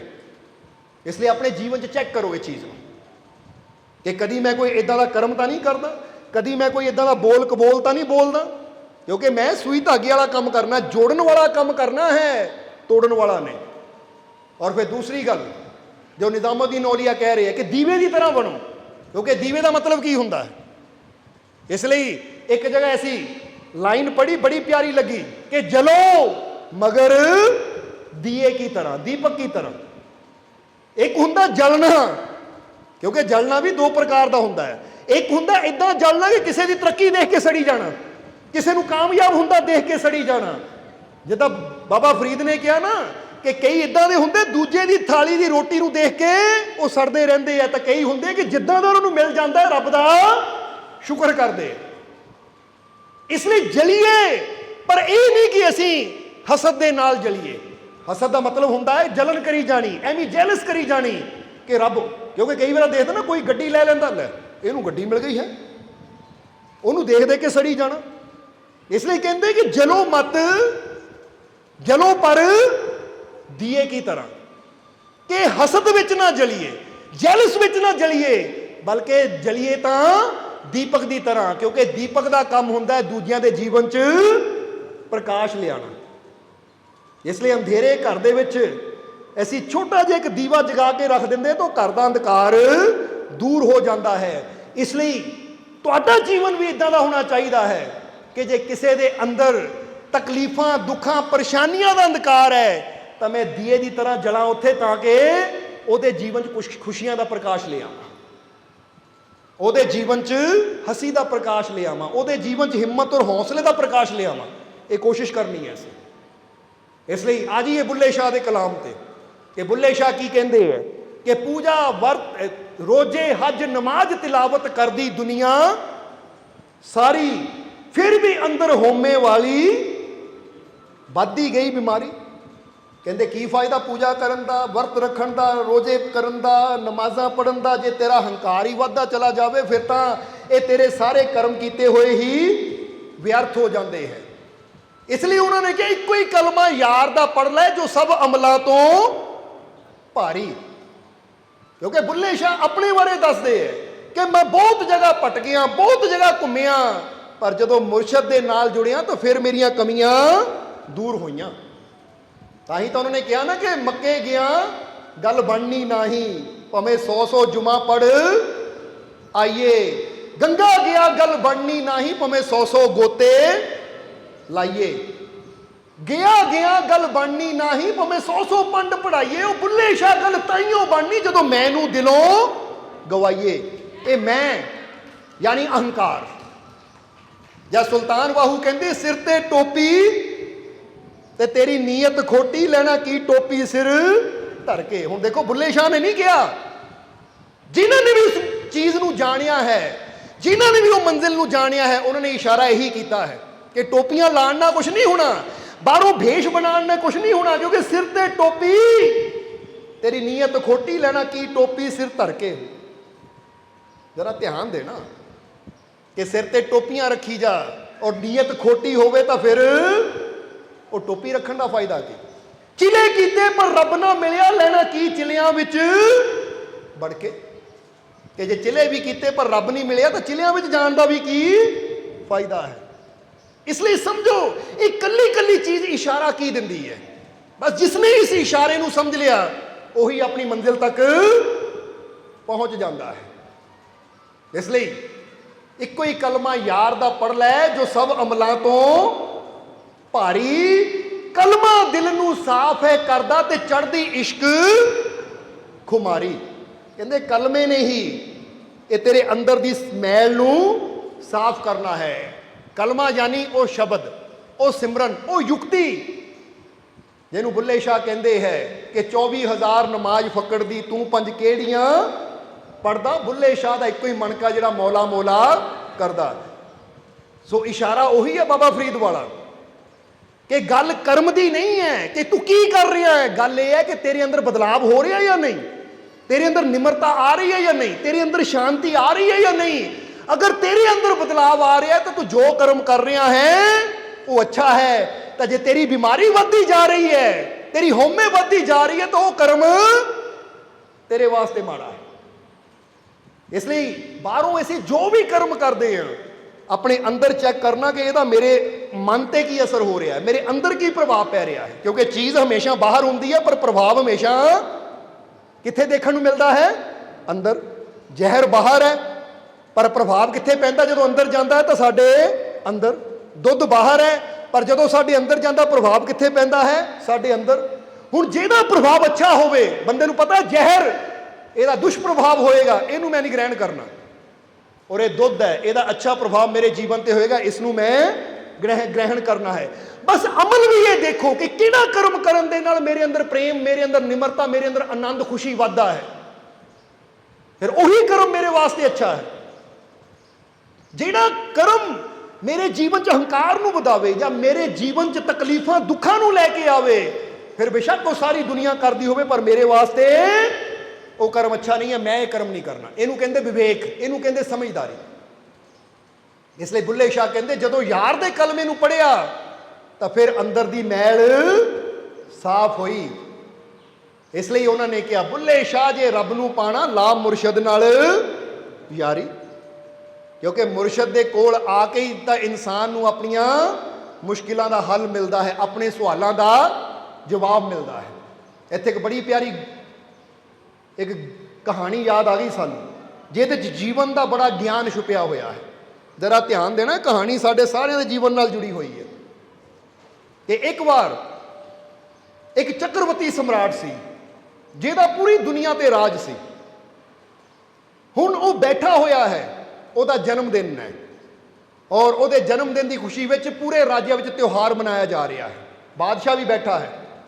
तो ਉਹਦਾ एक नौजवान वजीर है जिहदी उम्र वजीर की कोई 35-40 साल के करीब होएगी। हुण जदों बादशाह अपना जन्मदिन मना रहा है, चारों पासे खुशियां हैं, बड़ियां रौनकां लगियां हुई हैं, तरह तरह के पकवान तैयार होए हैं, महल नूं पूरे नगर नूं बड़ा सुंदर सजाया गया है। तो वह नौजवान वजीर बैठा बादशाह वाल देख रहा है।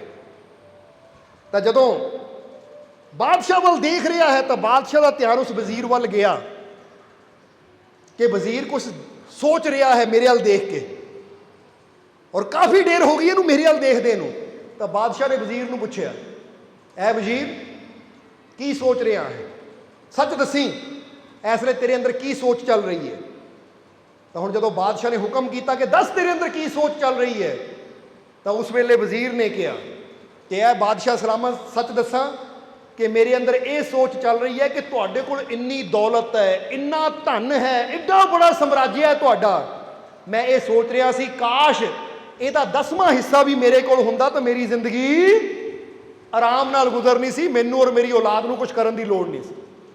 ਅਗਰ 10ਵਾਂ ਹਿੱਸਾ ਵੀ ਮੇਰੇ ਕੋਲ ਹੁੰਦਾ, ਜਿੱਦਾਂ ਬੰਦਾ ਕਹਿੰਦਾ ਇੱਕੋ 100 ਰੁਪਏ ਹੈ, ਕਾਸ਼ 10 ਰੁਪਏ ਵੀ ਮੇਰੇ ਕੋਲ ਹੁੰਦੇ ਤਾਂ ਮੇਰੀ ਜ਼ਿੰਦਗੀ ਐਸ਼ੋ ਆਰਾਮ ਨਾਲ ਗੁਜ਼ਰ ਜਾਣੀ ਸੀ।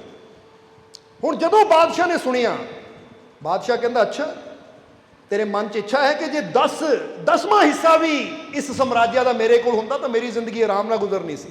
ਉਹ ਕਹਿੰਦਾ ਹਾਂ ਮਹਾਰਾਜ। ਤਾਂ ਬਾਦਸ਼ਾਹ ਕਹਿੰਦਾ ਇੱਧਰ ਆ। ਫਿਰ ਵਜ਼ੀਰ ਸਾਹਮਣੇ ਆ ਗਿਆ। ਬਾਦਸ਼ਾਹ ਨੇ ਕਿਹਾ ਕਿ ਤੂੰ ਚਾਹੁੰਦਾ ਹੈ ਕਿ ਮੈਂ ਇਹ ਅੱਧਾ ਸਮਰਾਜਿਆ ਤੈਨੂੰ ਦੇ ਦੇਵਾਂ। ਜਦੋਂ ਇੰਨੀ ਗੱਲ ਕਹੀ ਤਾਂ ਵਜ਼ੀਰ ਸੁਣ ਕੇ ਹੈਰਾਨ ਰਹਿ ਗਿਆ। ਕਹਿੰਦਾ ਇਹ ਕਿੱਦਾਂ ਹੋ ਸਕਦਾ ਕਿ ਅੱਧਾ ਰਾਜਿਆ ਮੈਨੂੰ ਮਿਲ ਜਾਵੇ। ਬਾਦਸ਼ਾਹ ਕਹਿੰਦਾ ਹੋ ਸਕਦਾ ਹੈ, ਸਭ ਕੁਝ ਹੋ ਸਕਦਾ, ਕਿਉਂਕਿ ਮੈਂ ਜੋ ਚਾਹਾਂ ਉਹ ਕਰ ਸਕਦਾ। ਜੋ ਚੀਜ਼ ਮੇਰੀ ਹੈ ਮੈਂ ਜਿਹਨੂੰ ਚਾਹਾਂ ਅੱਧੀ ਦੇਵਾਂ, ਜਿਹਨੂੰ ਚਾਹਾਂ ਪੂਰੀ ਦੇਵਾਂ।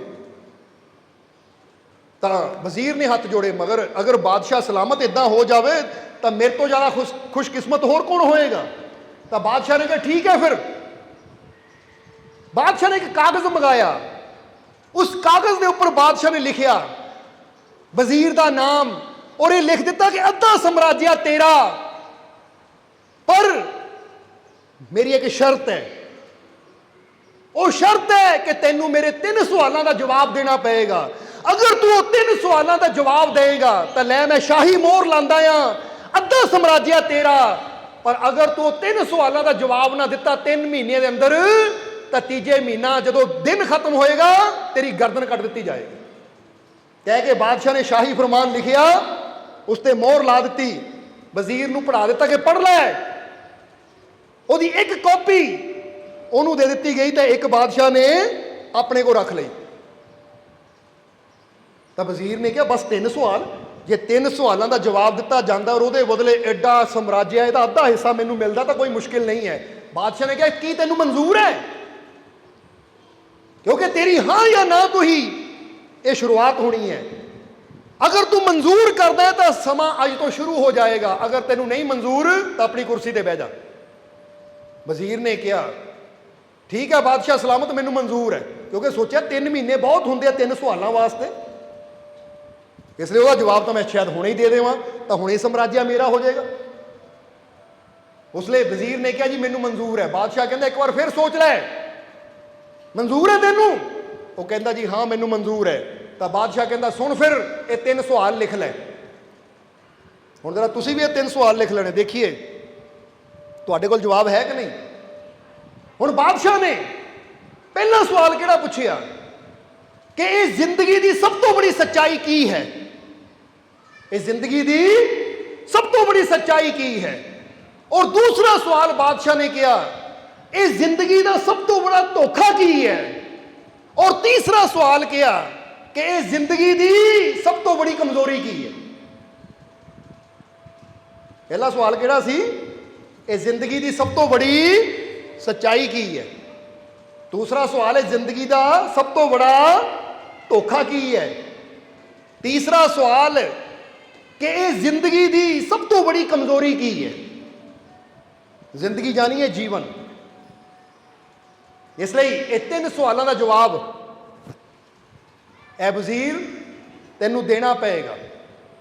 ਔਰ ਯਾਦ ਰੱਖ ਕੋਈ ਜਵਾਬ ਇੱਧਰ ਉੱਧਰਲਾ ਨਹੀਂ ਚਲੇਗਾ, ਕਿਉਂਕਿ ਮੇਰੇ ਮੁਰਸ਼ਦ ਨੇ, ਮੇਰੇ ਗੁਰੂ ਨੇ ਮੈਨੂੰ ਬਹੁਤ ਪਹਿਲਾਂ ਇਹਦਾ ਜਵਾਬ ਦੱਸ ਦਿੱਤਾ। ਇਹਦਾ ਜਵਾਬ ਮੇਰੇ ਕੋਲ ਹੈ। ਅਗਰ ਤੇਰਾ ਜਵਾਬ ਮੇਰੇ ਉਹ ਜਵਾਬ ਨਾਲ ਮਿਲਦਾ ਹੋਏਗਾ ਤਾਂ ਫਿਰ ਅੱਧਾ ਸਮਰਾਜਿਆ ਤੇਰਾ। ਨਹੀਂ ਤਾਂ ਬੰਦਾ ਕੁਝ ਵੀ ਕਹਿ ਸਕਦਾ ਆਪਣੇ ਕੋਲੋਂ ਜਵਾਬ ਦੇਣ ਦੀ ਖਾਤਰ। ਜਿੱਦਾਂ ਹੁਣ ਫਰਜ਼ ਕਰੋ ਜਿਹਨੂੰ ਪਤਾ 2 ਔਰ 2 4 ਹੁੰਦੇ ਐ, ਬੋਲੋ ਸਮਝਦੇ ਹੋ ਕਿ ਨਹੀਂ। ਅਗਲੇ ਨੇ ਕਹਿਤਾ 2 ਔਰ 2 4, ਫਿਰ ਤਾਂ ਠੀਕ। ਹੁਣ ਕਈ ਬੱਚੇ ਹੁੰਦੇ ਇਹਨਾਂ ਨੂੰ ਪਤਾ ਹੀ ਨਹੀਂ, ਉਹ ਕਹਿੰਦੇ ਜੀ 2 ਔਰ 2 8 ਹੁੰਦੇ ਐ, ਤਾਂ ਉਹ ਆਪਾਂ ਸਹੀ ਨਹੀਂ ਮੰਨਾਂਗੇ, ਕਿਉਂਕਿ ਪਤਾ ਹੈ ਜਵਾਬ ਹੀ ਉਹਨਾਂ ਦਾ ਬੋਲ ਦਿੱਤਾ ਪਰ ਜਵਾਬ ਗਲਤ ਹੈ, ਸਾਨੂੰ ਪਤਾ ਹੈ।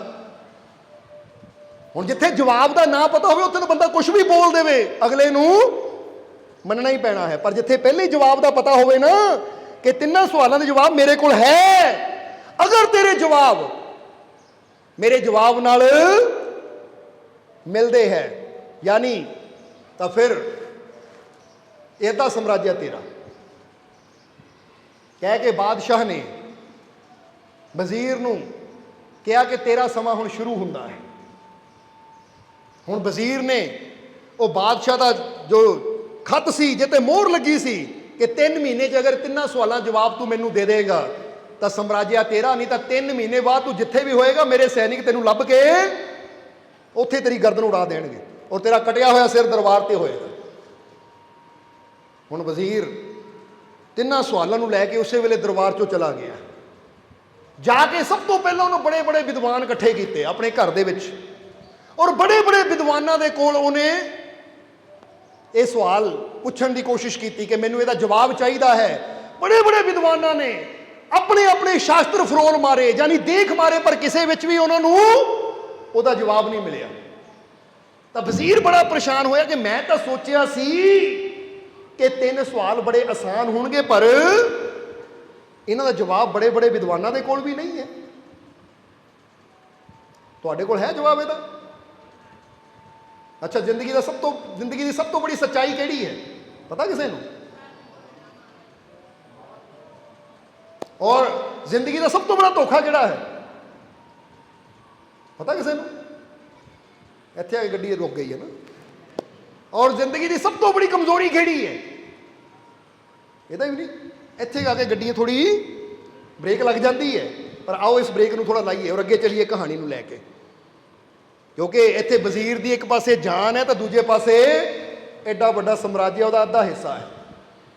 ਹੁਣ ਹਰ ਜਗ੍ਹਾ ਵਜ਼ੀਰ ਨੇ ਕੋਸ਼ਿਸ਼ ਕੀਤੀ ਇਹ 3 ਸਵਾਲਾਂ ਦਾ ਜਵਾਬ ਲੈਣ ਦੀ ਖਾਤਰ, ਪਰ ਵਜ਼ੀਰ ਪਰੇਸ਼ਾਨ ਹੋ ਗਿਆ। ਦਿਨ ਗੁਜ਼ਰਦੇ ਜਾ ਰਹੇ ਹੈ, ਸਮਾਂ ਹੱਥੋਂ ਨਿਕਲਦਾ ਜਾ ਰਿਹਾ ਹੈ। ਪੂਰਾ ਮਹੀਨਾ ਗੁਜ਼ਰ ਗਿਆ ਤਾਂ ਵਜ਼ੀਰ ਨੇ ਸੋਚਿਆ ਕਿ ਆਪਣੇ ਇਸ ਨਗਰ ਅੰਦਰ ਤਾਂ ਮੈਂ ਸਭ ਤੋਂ ਪੁੱਛ ਲਿਆ, ਪਰ ਹੁਣ ਇਹ ਨਗਰ ਤੋਂ ਬਾਹਰ ਵੀ ਹੋ ਸਕਦਾ ਕਈ ਵਿਦਵਾਨ ਹੋਣ। ਜੇ ਤਾਂ ਬੰਦਾ ਕਹਿੰਦਾ ਨਾ ਕਿ ਪੰਜਾਬ 'ਚ ਹੈ ਨਹੀਂ ਤਾਂ ਚਲੋ ਕਿਤੇ ਦੂਜੀ ਸਟੇਟ 'ਚ ਜਾ ਕੇ ਅਸੀਂ ਉਹ ਚੀਜ਼ ਲੱਭਣ ਦੀ ਕੋਸ਼ਿਸ਼ ਕਰੀਏ ਜੋ ਮੈਨੂੰ ਇੱਥੇ ਨਹੀਂ ਮਿਲੀ, ਸ਼ਾਇਦ ਉੱਥੇ ਮਿਲ ਜਾਵੇ। ਹੁਣ ਉਹ ਕਹਿੰਦੇ ਦੂਰ ਦੂਰ ਦੇਸ਼ਾਂ 'ਚ ਗਿਆ ਵਜ਼ੀਰ, ਹਰ ਜਗ੍ਹਾ ਜਾ ਕੇ ਉਹਨੇ ਤਲਾਸ਼ ਕੀਤੀ, ਪਰ ਇਹ 3 ਸਵਾਲਾਂ ਦਾ ਜਵਾਬ ਨਹੀਂ ਉਹਨੂੰ ਮਿਲਿਆ। ਸਮਾਂ ਗੁਜ਼ਰਦਾ ਜਾ ਰਿਹਾ, ਦੇਖਦਿਆਂ ਦੇਖਦਿਆਂ 3 ਮਹੀਨੇ ਪੂਰੇ ਹੋਣ ਤੇ ਆ ਗਏ। ਹੁਣ ਜਦੋਂ ਕੁਝ ਦਿਨ ਬਾਕੀ ਰਹਿ ਗਏ 3 ਮਹੀਨੇ ਪੂਰੇ ਹੋਣ 'ਚ, ਵਜ਼ੀਰ ਬੜਾ ਪਰੇਸ਼ਾਨ ਹੈ ਕਿ ਇੰਨਾ ਸਮਾਂ ਹੋ ਗਿਆ, ਸਵਾਲਾਂ ਦਾ ਜਵਾਬ ਮਿਲਿਆ ਨਹੀਂ, ਔਰ ਹੁਣ ਤਾਂ ਵਜ਼ੀਰ ਨੂੰ ਆਪਣੀ ਮੌਤ ਸਾਹਮਣੇ ਨਜ਼ਰ ਆ ਰਹੀ ਹੈ ਕਿ ਕੁਝ ਦਿਨ ਰਹਿ ਗਏ ਹੈ, ਜਵਾਬ ਤਾਂ ਮਿਲਿਆ ਨਹੀਂ, ਪਰ ਮੇਰੀ ਗਰਦਨ ਹੁਣ ਜ਼ਰੂਰ ਕੱਟੀ ਜਾਣੀ ਹੈ, ਕਿਉਂਕਿ ਚੱਕਰਵਰਤੀ ਸਮਰਾਟ ਬਾਦਸ਼ਾਹ ਹੈ, ਮੈਂ ਕਿਤੇ ਲੁਕ ਵੀ ਨਹੀਂ ਸਕਦਾ, ਜਾ ਵੀ ਨਹੀਂ ਸਕਦਾ, ਛਿਪ ਵੀ ਨਹੀਂ ਸਕਦਾ, ਪੂਰੀ ਦੁਨੀਆ ਤੇ ਉਹਦਾ ਰਾਜ ਹੈ। ਹੁਣ ਬੜਾ ਪਰੇਸ਼ਾਨ ਹੈ ਵਜ਼ੀਰ, ਪਰ ਫਿਰ ਵੀ ਉਹਦੇ ਅੰਦਰ ਇੱਕ ਉਮੀਦ ਹੈ ਕਿ ਜਿੰਨੇ ਵੀ ਦਿਨ ਮੈਂ ਤਲਾਸ਼ ਤਾਂ ਕਰਾਂ। ਆਖਿਰ ਉਹ ਇੱਕ ਨਗਰ 'ਚ ਪਹੁੰਚਿਆ, ਬੜਾ ਪਰੇਸ਼ਾਨ ਹੈ, ਤਾਂ ਉਸ ਨਗਰ 'ਚ ਜਾ ਕੇ ਪੁੱਛਿਆ ਕਿ ਇੱਥੇ ਕੋਈ ਵਿਦਵਾਨ ਹੈ, ਕੋਈ ਸੰਤ, ਕੋਈ ਫਕੀਰ ਹੈ, ਕਿਉਂਕਿ ਹਰ ਨਗਰ 'ਚ ਜਾ ਕੇ ਪੁੱਛਦਾ ਸੀ ਉਹ ਕਿ ਕੋਈ ਬੜਾ ਵਿਦਵਾਨ ਹੈ ਤਾਂ ਕਿ ਉਹਨੂੰ ਮਿਲ ਕੇ ਮੈਂ ਆਪਣੇ ਸਵਾਲ ਦਾ ਜਵਾਬ ਲਵਾਂ। ਜਦੋਂ ਉਸ ਨਗਰ 'ਚ ਪੁੱਛਿਆ ਤਾਂ ਕਿਸੇ ਨੇ ਦੱਸਿਆ ਕਿ ਮਹਾਰਾਜ ਇੱਥੇ ਵਿਦਵਾਨ ਜਾਂ ਕੋਈ ਐਦਾਂ ਦਾ ਤਾਂ ਹੈ ਨਹੀਂ, ਪਰ ਇੱਕ ਜੰਗਲ ਦੇ ਵਿੱਚ ਨਾ ਮਸਤ ਜਿਹਾ ਇੱਕ ਫਕੀਰ ਜ਼ਰੂਰ ਰਹਿੰਦਾ ਹੈ, ਜਿਹੜਾ ਕਈਆਂ ਮੁਸ਼ਕਿਲਾਂ ਦਾ ਹੱਲ ਕਰ ਦਿੰਦਾ ਹੈ। ਜਦੋਂ ਸਾਨੂੰ ਕੋਈ ਸਮਝ ਨਹੀਂ ਆਉਂਦੀ, ਅਸੀਂ ਉਹ ਮਸਤ ਪਾਗਲ ਜਿਹਾ ਫਕੀਰ ਹੈ, ਕੋਈ ਬਾਲ ਬਿਖਰੇ ਹੋਏ ਹੈ, ਕੱਪੜੇ ਫਟੇ ਹੋਏ ਹੈ, ਨਾਲ ਉਹਦੇ ਇੱਕ ਕੁੱਤਾ ਹੁੰਦਾ ਹੈ, ਪਰ ਜਦ ਵੀ ਸਾਨੂੰ ਕੋਈ ਮੁਸ਼ਕਿਲ ਆਉਂਦੀ ਹੈ, ਕਿਸੇ ਚੀਜ਼ ਦੀ ਸਾਨੂੰ ਜਾਣਕਾਰੀ ਨਹੀਂ ਹੁੰਦੀ, ਕਿਸੇ ਚੀਜ਼ ਦਾ ਜਵਾਬ ਚਾਹੀਦਾ ਹੈ, ਅਸੀਂ ਉਹਨੂੰ ਜਾ ਕੇ ਮਿਲਦੇ ਹਾਂ ਤਾਂ ਜਵਾਬ ਜਦੋਂ ਦਿੰਦਾ ਹੈ ਤਾਂ ਬਹੁਤ ਅੱਛਾ ਦਿੰਦਾ ਹੈ, ਹਰ ਮੁਸ਼ਕਿਲ ਦਾ ਹੱਲ ਦੇ ਦਿੰਦਾ ਹੈ। ਇਸ ਲਈ ਜੇ ਹੋ ਸਕੇ ਤਾਂ ਤੁਸੀਂ ਉਹ ਫਕੀਰ ਨੂੰ ਮਿਲ ਲਓ, ਸ਼ਾਇਦ ਤੁਹਾਡੀ ਮੁਸ਼ਕਿਲ ਦਾ ਹੱਲ ਵੀ ਉਹ ਫਕੀਰ ਦੇ ਕੋਲ ਹੋਵੇ। ਹੁਣ ਕਹਿੰਦੇ ਆ ਵਜ਼ੀਰ ਪੁੱਛਦਾ ਕਿ ਕਿੱਥੇ ਰਹਿੰਦਾ ਹੈ ਫਕੀਰ, ਜੰਗਲ ਦੀ ਤਰਫ ਚਲਾ ਗਿਆ, ਤਾਂ ਜਦੋਂ ਜੰਗਲ 'ਚ ਪਹੁੰਚਿਆ ਤਾਂ ਉੱਥੇ ਕੱਖਾਂ ਦੀ ਇੱਕ ਕੁੱਲੀ ਹੈ, ਔਰ ਉਹ ਕੁੱਲੀ ਦੇ ਬਾਹਰ ਹੀ ਇੱਕ ਪੱਥਰ ਰੱਖਿਆ ਹੋਇਆ ਹੈ, ਉਸ ਪੱਥਰ ਤੇ ਫਕੀਰ ਬੈਠਾ ਹੈ, ਔਰ ਉਹ ਸਮਾਂ ਫਕੀਰ ਦੇ ਭੋਜਨ ਦਾ ਸਮਾਂ ਹੈ। ਤਾਂ ਫਕੀਰ ਕੀ ਕਰ ਰਿਹਾ ਹੈ? ਫਕੀਰ ਦਾ ਕੁੱਤਾ ਬੈਠਾ ਹੋਇਆ ਹੈ ਔਰ ਇੱਧਰ ਫਕੀਰ ਬੈਠਾ ਹੋਇਆ ਹੈ। ਫਕੀਰ ਦੇ ਸਾਹਮਣੇ ਵੀ ਇੱਕ ਕਟੋਰਾ ਹੈ ਤਾਂ ਕੁੱਤੇ ਦੇ ਸਾਹਮਣੇ ਵੀ ਇੱਕ ਕਟੋਰਾ ਹੈ।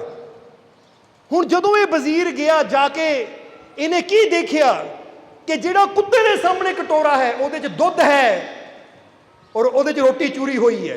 कुत्ता दुध नूं चट रहा तो नाले दुध वाली रोटी खा रहा है। तो जिहड़ा फकीर है इहदे सामने प्याले च पानी है तो फकीर वो पानी दे नाल रोटी की बुरकी ला के उन्होंने गिला करके खा रहा है। जरा समझना। वो वजीर बड़ा हैरान होया कि कमाल की गल है, दुध ये प्याले च होना चाहिए है, कुत्ते नूं सुक्की रोटी खानी चाहिए है। ये पागल है, कुत्ते नूं दुध नाल रोटी दे रहा तो आप ये पानी नाल रोटी भे के खा रहा है। वाकई गाँव वाले सही कहते है तो पागल जिहा पर सलाह बड़ी वधिया दिंदा है। सो जदों वजीर ने देखिया तो बड़ा हैरान होया, परेशान होया। इधर जिद्दां ही वजीर अगे होया इस फकीर ने उन्होंने देखिया, फकीर ने उन्होंने देखिया, उहदी हालत देखी कि उहदे भी 3 महीनों च यात्रा के दौरान हाल बेहाल हो चुके हैं, बाल बिखरे हुए हैं क्योंकि मौत सामने नजर आ रही है। तो इन्नियां जगह घूमदा घूमदा वजीर परेशान हो चुका है, कपड़े भी अस्त व्यस्त है। पर जिद्दां ही उस वजीर ते नजर गई तो उस वेले फकीर ने उहदी तरफ देखिया, कहंदे आ गया अज तैनूं 3 सवाल मेरे तक ले ही आए, 3 सवाल तैनूं मेरे तक लैके ही आ गए। हुण जदों वजीर ने सुनिया ये फकीर ने कहा कि 3 सवाल तैनूं अज मेरे तक ले आए, तो बड़ा हैरान होया कि मैं तो हाले दसिया भी नहीं इन्हों कि मेरे 3 सवाल है, इन्हों कितना पता लग गया। और नाले इन्होंने यह भी कहता वजीर मेरे तक आ गया अज 3 सवाल तेनों मेरे तक ले, इन्हों कितना पता मैं वजीर हाँ। बड़ा हैरान होया कि लोग तो इन्हू पागल कहते पर वाकई कोई करनी वाला फकीर है।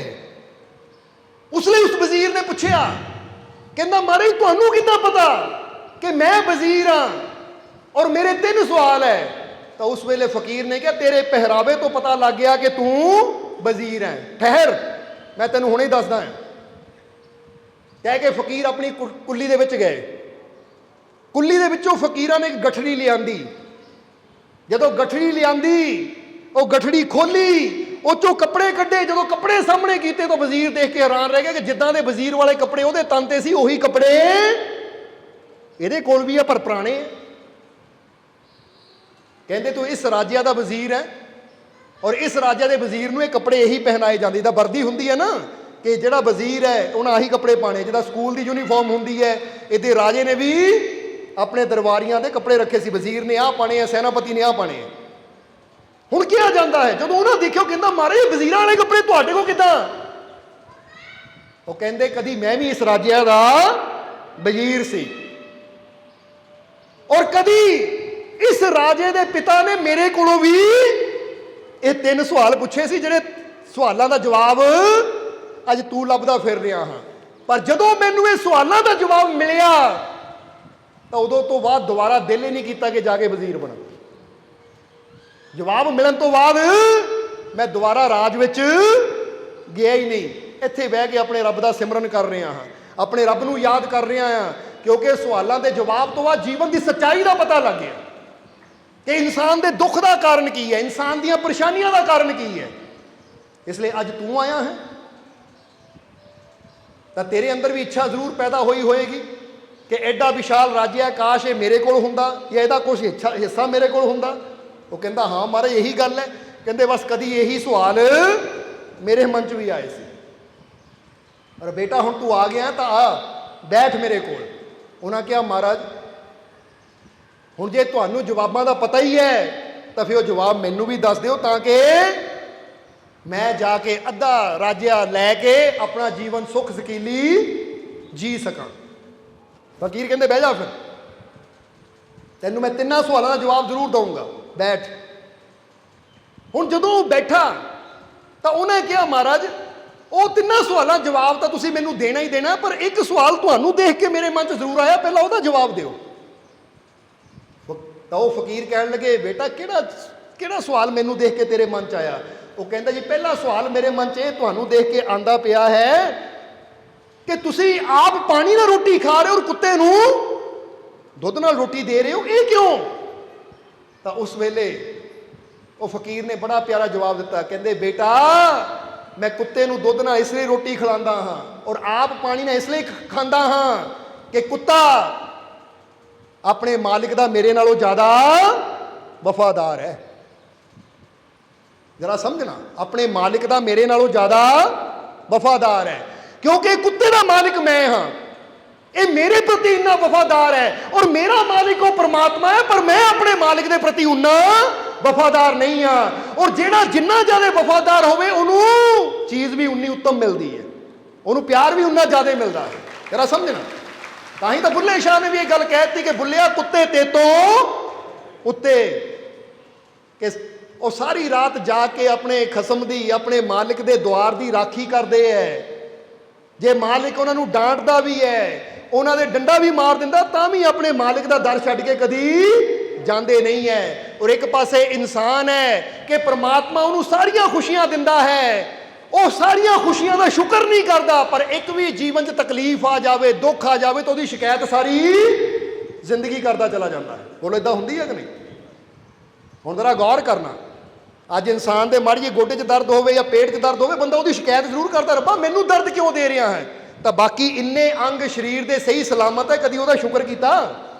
ਦਰਦ ਤਾਂ ਇੱਕ ਹਿੱਸੇ 'ਚ ਹੋਏਗੀ, ਦਰਦ ਤਾਂ ਇੱਕ ਪੁਆਇੰਟ 'ਚ ਹੋਏਗੀ, ਉਹਨੂੰ ਲੈ ਕੇ ਅਸੀਂ ਨਾ ਸ਼ੁਕਰੇ ਹੋ ਜਾਂਦੇ ਤਾਂ ਪੂਰਾ ਸਰੀਰ ਸਾਡਾ ਸਹੀ ਢੰਗ ਨਾਲ ਕੰਮ ਕਰ ਰਿਹਾ ਹੈ। ਹੁਣ ਫਰਜ਼ ਕਰੋ ਬੰਦਾ ਕਹਿੰਦਾ ਮੇਰੇ ਸਿਰ 'ਚ ਆ ਪ੍ਰੋਬਲਮ ਹੈ, ਠੀਕ ਹੈ ਸਿਰ 'ਚ ਪ੍ਰੋਬਲਮ ਹੈ, ਪਰ ਤੂੰ ਪੂਰਾ ਸਿਰ ਨਹੀਂ ਹੈ, ਤੇਰੇ ਪੈਰ ਵੀ ਹੈ, ਗੋਡੇ ਵੀ ਹੈ, ਲੀਵਰ ਵੀ ਹੈ, ਗੁਰਦੇ ਵੀ ਹੈ, ਹਾਰਟ ਵੀ ਹੈ। ਜੇ ਤੇਰਾ ਬਾਕੀ ਸਰੀਰ ਸਹੀ ਕੰਮ ਕਰ ਰਿਹਾ ਹੈ ਤਾਂ ਤੈਨੂੰ ਕਹਿਣਾ ਇਹ ਸ਼ੁਕਰ ਹੈ ਪ੍ਰਮਾਤਮਾ, ਇੱਕ ਸਿਰਫ ਸਿਰ 'ਚ ਹੀ ਦਰਦ ਹੈ ਪਰ ਬਾਕੀ ਪੂਰਾ ਸਰੀਰ ਤੂੰ ਬਿਲਕੁਲ ਤੰਦਰੁਸਤ ਦਿੱਤਾ ਹੈ, ਸ਼ੁਕਰ ਹੈ ਤੇਰਾ। ਪਰ ਹੁੰਦਾ ਕੀ ਹੈ, ਜੋ ਬਾਕੀ 90% ਠੀਕ ਹੈ ਅਸੀਂ ਉਹਦਾ ਸ਼ੁਕਰ ਨਹੀਂ ਕਰਦੇ, ਉਹ 10% ਜਿੱਥੇ ਪ੍ਰੋਬਲਮ ਹੈ ਅਸੀਂ ਉਹਨੂੰ ਹੀ ਫੜ ਕੇ ਆਪਣੇ ਰੱਬ ਦੇ ਨਾਸ਼ੁਕਰੇ ਹੋ ਜਾਂਦੇ ਆ, ਉਹਨੂੰ ਬੁਰਾ ਬੋਲਣਾ ਸ਼ੁਰੂ ਕਰ ਦਿੰਦੇ ਆ। ਨਹੀਂ ਤਾਂ ਜੀਵਨ 'ਚ ਦੇਖੋ, ਜੀਵਨ 'ਚ ਪਰਮਾਤਮਾ ਨੇ ਕਿੰਨਾ ਕੁਝ ਸਾਨੂੰ ਦਿੱਤਾ ਹੈ, ਕਦੀ ਉਹਦੇ ਵਾਸਤੇ ਅਸੀਂ ਸ਼ੁਕਰ ਨਹੀਂ ਕਰਦੇ। ਪਰ ਇੱਕ ਚੀਜ਼ ਸਾਡੇ ਜੀਵਨ 'ਚ ਕੋਈ ਬੁਰੀ ਹੋ ਜਾਵੇ, ਅਸੀਂ ਉਹਦੇ ਵਾਸਤੇ ਹਮੇਸ਼ਾ ਸ਼ਿਕਾਇਤ ਕਰਦੇ ਰਹਿੰਦੇ ਕਿ ਮੇਰੇ ਨਾਲ ਆਹ ਬੁਰਾ ਕਿਉਂ ਹੋਇਆ, ਆਹ ਬੁਰਾ ਕਾਹਤੇ ਹੋ ਗਿਆ। ਸਮਝਦੇ ਹੋ ਕਿ ਨਹੀਂ? ਹੁਣ ਇੱਕ ਬੰਦਾ ਜਾ ਰਿਹਾ ਹੈ, ਕਿਤੇ ਐਕਸੀਡੈਂਟ ਹੋ ਗਿਆ, ਹੁਣ ਐਕਸੀਡੈਂਟ ਹੋ ਗਿਆ, ਹੋ ਸਕਦਾ ਉਹਦੇ ਵਾਸਤੇ ਰੱਬ ਨੂੰ ਸ਼ਿਕਾਇਤਾਂ ਦੇਵੇ, ਪਰ ਇਹ ਨਹੀਂ ਸੋਚਦਾ ਕਿ ਅੱਗੇ ਲੱਖਾਂ ਵਾਰ ਮੈਂ ਘਰੋਂ ਗਿਆ, ਸਹੀ ਸਲਾਮਤ ਗਿਆ ਤਾਂ ਸਹੀ ਸਲਾਮਤ ਵਾਪਸ ਆਇਆ ਹਾਂ, ਉਹਦਾ ਕਦੀ ਸ਼ੁਕਰ ਨਹੀਂ ਕੀਤਾ। ਅੱਜ ਇੱਕ ਵਾਰ ਅਗਰ ਇਦਾਂ ਹੋ ਗਿਆ ਤਾਂ ਇਹਦੀ ਮੈਂ ਰੱਬ ਨੂੰ ਕਿਉਂ ਇਦਾਂ ਕਹਿ ਰਿਹਾ? ਸਮਝ ਰਹੇ ਹੋ ਨਾ ਸਾਡੀ ਗੱਲ? ਇਸ ਲਈ ਅਗਰ ਤੁਸੀਂ ਗੌਰ ਕਰੋਗੇ ਤਾਂ ਤੁਹਾਡੇ ਜੀਵਨ 'ਚ ਤਕਲੀਫਾਂ ਥੋੜੀਆਂ ਹੁੰਦੀਆਂ ਹੈ, ਖੁਸ਼ੀਆਂ, ਆਨੰਦ, ਤੰਦਰੁਸਤੀ ਜ਼ਿਆਦਾ ਹੁੰਦੀ ਹੈ। ਪਰ ਇਨਸਾਨ ਦੁਖੀ ਕਿਉਂ ਰਹਿੰਦਾ ਹੈ? ਉਹ ਜ਼ਿਆਦਾ ਖੁਸ਼ੀਆਂ ਵੱਲ ਨਹੀਂ ਬੰਦਾ ਦੇਖਦਾ, ਉਹ ਜਿਹੜੀ ਥੋੜੀ ਜਿਹੀ ਤਕਲੀਫ ਹੈ ਉਹਦੇ ਬਾਰੇ ਬੰਦਾ ਹਰ ਵੇਲੇ ਸੋਚਦਾ ਰਹਿੰਦਾ ਹੈ। ਔਰ ਜਿੱਧਰ ਅਸੀਂ ਸੋਚ ਰੱਖਣੀ ਹੈ ਫਿਰ ਉੱਦਾਂ ਦਾ ਅਸਰ ਸਾਡੇ ਜੀਵਨ ਤੇ। ਹੁਣ ਫਰਜ਼ ਕਰੋ, ਅਸੀਂ ਕਈ ਵਾਰ ਦੱਸਿਆ ਹੈ ਕਿ ਅੱਜ ਤੁਹਾਨੂੰ ਕੋਈ ਪੀੜਾ ਨਹੀਂ ਹੈ, ਅੱਜ ਤੁਹਾਨੂੰ ਕੋਈ ਤਕਲੀਫ ਨਹੀਂ ਹੈ, ਅੱਜ ਤੋਂ 5 ਸਾਲ ਪਹਿਲਾਂ, 10 ਸਾਲ ਪਹਿਲਾਂ ਕੋਈ ਤੁਹਾਡੇ ਨਾਲ ਹਾਦਸਾ ਹੋਇਆ ਜਦੋਂ ਤੁਹਾਨੂੰ ਬੜੀ ਤਕਲੀਫ ਹੋਈ, ਅੱਜ ਵੀ ਤੁਸੀਂ ਉਹਦੇ ਬਾਰੇ ਯਾਦ ਕਰੋਗੇ। ਅੱਜ ਉਹ ਹਾਦਸਾ ਨਹੀਂ ਹੈ, 5 ਸਾਲ ਪਹਿਲਾਂ ਹੋ ਚੁੱਕਾ ਹੈ, ਪਰ ਅੱਜ ਵੀ ਉਹਦੇ ਬਾਰੇ ਯਾਦ ਕਰੋਗੇ ਤਾਂ ਸੋਚ ਕੇ ਦੁਖੀ ਤੁਸੀਂ ਅੱਜ ਵੀ ਹੋ ਜਾਓਗੇ। ਹੁਣ ਜੇ ਉਹਦੇ ਬਾਰੇ ਸੋਚੀ ਜਾਵਾਂਗੇ ਤਾਂ ਅਸੀਂ ਆਪਣੇ ਆਪ ਨੂੰ ਆਪ ਹੀ ਦੁੱਖ ਦੇ ਰਹੇ ਹਾਂ। ਸਮਝ ਆ ਰਹੀ ਹੈ ਕਿ ਨਹੀਂ? ਇਸ ਲਈ ਉਹਦੇ ਬਾਰੇ ਸੋਚਣਾ ਬੰਦ ਕਰਕੇ ਅਸੀਂ ਇਹ ਦੇਖੀਏ ਕਿ ਅੱਜ ਮੇਰੇ ਜੀਵਨ 'ਚ ਅੱਛਾ ਕੀ ਹੈ। ਕਿਉਂਕਿ ਇਹ ਗੱਲ ਹਮੇਸ਼ਾ ਯਾਦ ਰੱਖਣਾ, ਕਹਿੰਦੇ ਤੁਸੀਂ ਉਹੀ ਹੋ ਜੋ ਤੁਸੀਂ ਆਪਣੇ ਬਾਰੇ ਸੋਚਦੇ ਹੋ। ਸਮਝਦੇ ਹੋ ਕਿ ਨਹੀਂ? ਇਹ ਮਹਾਤਮਾ ਬੁੱਧ ਦਾ ਵਚਨ ਹੈ ਕਿ ਤੁਸੀਂ ਉਹੀ ਹੋ ਜਾਂਦੇ ਹੋ ਜੋ ਤੁਸੀਂ ਆਪਣੇ ਬਾਰੇ ਸੋਚਦੇ ਹੋ। ਅਗਰ ਤੁਸੀਂ ਸੋਚਦੇ ਹੋ ਮੈਂ ਬੁਰਾ ਤਾਂ ਤੁਸੀਂ ਬੁਰੇ ਹੋ ਜਾਂਦੇ ਹੋ। ਅਗਰ ਤੁਸੀਂ ਸੋਚਦੇ ਹੋ ਮੈਂ ਅੱਛਾ ਤਾਂ ਤੁਸੀਂ ਅੱਛੇ ਹੋ ਜਾਂਦੇ ਹੋ। ਅਗਰ ਤੁਸੀਂ ਸੋਚਦੇ ਹੋ ਮੈਂ ਬਿਮਾਰ ਹਾਂ ਤਾਂ ਹੌਲੀ ਹੌਲੀ ਬਿਮਾਰੀ ਵੱਧਦੀ ਚਲੀ ਜਾਂਦੀ। ਅਗਰ ਤੁਸੀਂ ਸੋਚਦੇ ਹੋ ਮੈਂ ਤੰਦਰੁਸਤ ਹਾਂ ਤਾਂ ਤੁਸੀਂ ਹੌਲੀ ਹੌਲੀ ਤੰਦਰੁਸਤ ਹੁੰਦੇ ਚਲੇ ਜਾਂਦੇ ਹੋ। ਅਗਰ ਤੁਸੀਂ ਸੋਚਦੇ ਹੋ ਕਿ ਮੈਂ ਦੁਖੀ ਤਾਂ ਤੁਹਾਡੇ ਜੀਵਨ 'ਚ ਦੁੱਖ ਵੱਧਦੇ ਚਲੇ ਜਾਂਦੇ। ਅਗਰ ਤੁਸੀਂ ਸੋਚਦੇ ਹੋ ਮੈਂ ਬਹੁਤ ਖੁਸ਼ ਹਾਂ ਤਾਂ ਤੁਹਾਡੇ ਜੀਵਨ 'ਚ ਖੁਸ਼ੀਆਂ ਆਣੀਆਂ ਸ਼ੁਰੂ ਹੋ ਜਾਂਦੀਆਂ ਹੈ, ਕਿਉਂਕਿ ਤੁਸੀਂ ਉਹੀ ਹੋ ਜਾਂਦੇ ਹੋ ਜੋ ਤੁਸੀਂ ਆਪਣੇ ਬਾਰੇ ਸੋਚਦੇ ਹੋ। ਹੁਣ ਤੁਸੀਂ ਕੀ ਸੋਚਦੇ ਹੋ? ਕੀ ਚਾਹੁੰਦੇ ਹੋ ਤੁਸੀਂ ਹੋਣਾ? ਜਵਾਬ ਦਿਓ ਸਾਨੂੰ। ਤੰਦਰੁਸਤ ਹੋਣਾ ਚਾਹੁੰਦੇ ਹੋ ਨਾ, ਤਾਂ ਫਿਰ ਅੱਜ ਤੋਂ ਬਿਮਾਰੀ ਬਾਰੇ ਨਾ ਸੋਚੋ, ਇਹ ਸੋਚੋ ਮੈਂ ਤੰਦਰੁਸਤ ਹਾਂ। ਕਿਉਂਕਿ ਜਿਹੜੀ ਸੋਚ ਅਸੀਂ ਆਪਣੇ ਅੰਦਰ ਰੱਖਣੀ ਸ਼ੁਰੂ ਕਰ ਦੇਣੀ ਹੈ, ਹੌਲੀ ਹੌਲੀ ਅਸੀਂ ਉਹੀ ਹੋਣਾ ਸ਼ੁਰੂ ਹੋ ਜਾਣਾ ਹੈ। ਕਿਉਂਕਿ ਗੁਰੂ ਰਹਿਬਰ ਇਹ ਤਾਂ ਹਮੇਸ਼ਾ ਕਹਿੰਦੇ ਹੈ ਕਿ ਸਾਡੀ ਸੰਗਤ ਅੱਛੀ ਹੋਏਗੀ ਤਾਂ ਸਾਡੇ ਜੀਵਨ 'ਚ अच्छा फल आएगा, साडी सोच बुरी होएगी तो साडे जीवन च बुरा फल आएगा। पर हमेशा याद रखो कि संगत का मतलब यही नहीं होता कि बाहर, संगत का मतलब यह भी होता कि तुहाडे अंदर विचार कैसे है। तुहाडे अंदर विचार अच्छे है तो तुसीं अच्छे विचारों की संगत करोगे तो तुहाडे जीवन च अच्छा फल आएगा। जे तुसीं बुरे विचारों की संगत करोगे तो तुहाडा जीवन भी बुरा होंदा चला जाएगा। समझ आ रही कि नहीं? इसलिए हज़रत अली की एक गल याद आ गई सानू। एक दिन हज़रत अली अपने सेवकों के नाल, अपने प्यारिਆਂ ਦੇ ਨਾਲ जा रहे थे तो एक जगह की देखिया कि काफ़ी लोग इकट्ठे हैं। तो हज़रत अली ने जदों देखिया तो अपने प्यारिਆਂ ਨੂੰ कहा, पुछो जाके की गल हो गई। लोगों ਨੂੰ पुछया तो एक आदमी ने दसिया कि महाराज वो देखो सामने एक कुआं खोदिया, यानी नवा नवा कुआं खोदिया सी, हाले उत्ते मुंडेर नहीं बनी सी पत्थरां दी, और एक छोटा जिहा बच्चा जो कि 2.5-3 साल का है, जिन्हें हाले नवा नवा ही तुरना शुरू किया है, क्योंकि 2-2.5 साल का बच्चा तुर लग पांदा है। वो बच्चा कुएं दे बिल्कुल कोल है, बिल्कुल कोल है, इन्ना कोल है कि 2 कदम बढ़ाए तो कुएं दे अंदर गिर जाए। हुण जरा समझना, हुण इधर बच्चे की मां भी है, पिता भी है, और लोग भी इधर खड़े है। हुण हालात की है कि जदों मां खड़ी हुंदी है ना तो बच्चा भी खड़ा हो जाता है, जदों मां बहती है तो बच्चा भी बैठ जाता है, तो जे मां उहदे वल नूं जांदी है तो बच्चा दौड़ना शुरू कर दिंदा है, क्योंकि इधर दौड़ता दौड़ता बच्चा कुएं दे कोल आ गया है। जे हुण उहनूं कोई पकड़न जाता है तो हो सकता बच्चा कुएं वाल नूं कदम बढ़ा देवे तो कुएं च गिर जावे। इसलिए सारे परेशान है कि बच्चे नूं अपने वाल किद्दां लिआंदा जावे, क्योंकि बच्चे की मत है, इहनूं पता नहीं कि इहने ऐनूं आना या ओनूं जाना है। समझ आ रही साडी गल? क्योंकि कई बार होंदा ना, मां पकड़न जाती तो बच्चा सोचता मेरे नाल खेड रहे हैं, दौड़दा परे नूं, मां मगर मगर बच्चा अगे नूं दौड़दा है, मां बैठ जाती तो बच्चा भी मां नूं देख के बैठ जाता। इदां दी सिचुएशन, वो कहते हज़रत सानूं समझ नहीं आ रही कि बच्चे नूं इधर नूं किद्दां बुलाया जावे। तो उस वेले हज़रत अली कहते बड़ी सौखी जी गल है, तुसीं इदां करो, जिन्नी कि बच्चे की उम्र है ना, ਇਹਦੇ हम उम्र 2 बच्चे लियाओ, ਇਹਦੇ हम उम्र 2 बच्चे लियाओ। नगर चों वो बच्चे दे हम उम्र 2 बच्चे लिआंदे गए। वो कहंदे इन्हां बच्चों नूं इहदी मां दे कोल खड़ा करो और बच्चों नूं कुछ खेडण नूं दित्ता जावे। हुण जदों वो 2 बच्चे मां दे कोल आए, आपस में खेडते देखे, तो वो बच्चे ने जदों देखा कि मेरी हम उम्र 2 बच्चे खेड रहे हैं, वो दौड़ के अपनी मां दे कोल आया और वो बच्चों नाल खेडना शुरू हो गया। मसला हल हो गया। जे जबरदस्ती उन्हें पकड़न की कोशिश करते तो बच्चा 2 कदम भी अगे जाता तो कुएं च गिर गया। तुसीं पढ़ते हो ना खबरां कि लै भी एक जगह बोर हो रहा, एक बच्चा उहदे च गिर गया, और किद्दां मिलटरी कढ़ रही है, किद्दां गांव के लोग कढ़न की कोशिश कर रहे हैं। कोई 4 दिन हो गया गिरे नूं, कोई किन्ने हफ्ते हो गए गिरे नूं। एक प्रिंस नाम का बच्चा गिर गया सी, शायद पिछे जे बहुत खबरां च आया। इदां ही बच्चे हुंदे आ, खेडदे खेडदे उन्होंने पता ही नहीं होंदा कि असीं किधर जा रहे हैं, अगे मौत है या अगे की है। फिर भी बच्चा इदां ही।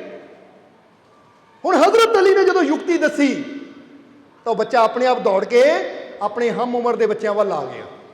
तो उस वेले हज़रत अली ने एक गल बड़े प्यारी गल कही, ये गल असीं तुहानूं भी कहना चाहांगे, जरा ध्यान देना। वो कहंदे हमेशा ये जिहड़ा मन है ना, ये भी बच्चे की तरह ही हुंदा है। ये जिहड़ा मन है कादी तरह हुंदा है? बच्चे की तरह हुंदा है। इसते भी संगत का बड़ा प्रभाव पैंदा है।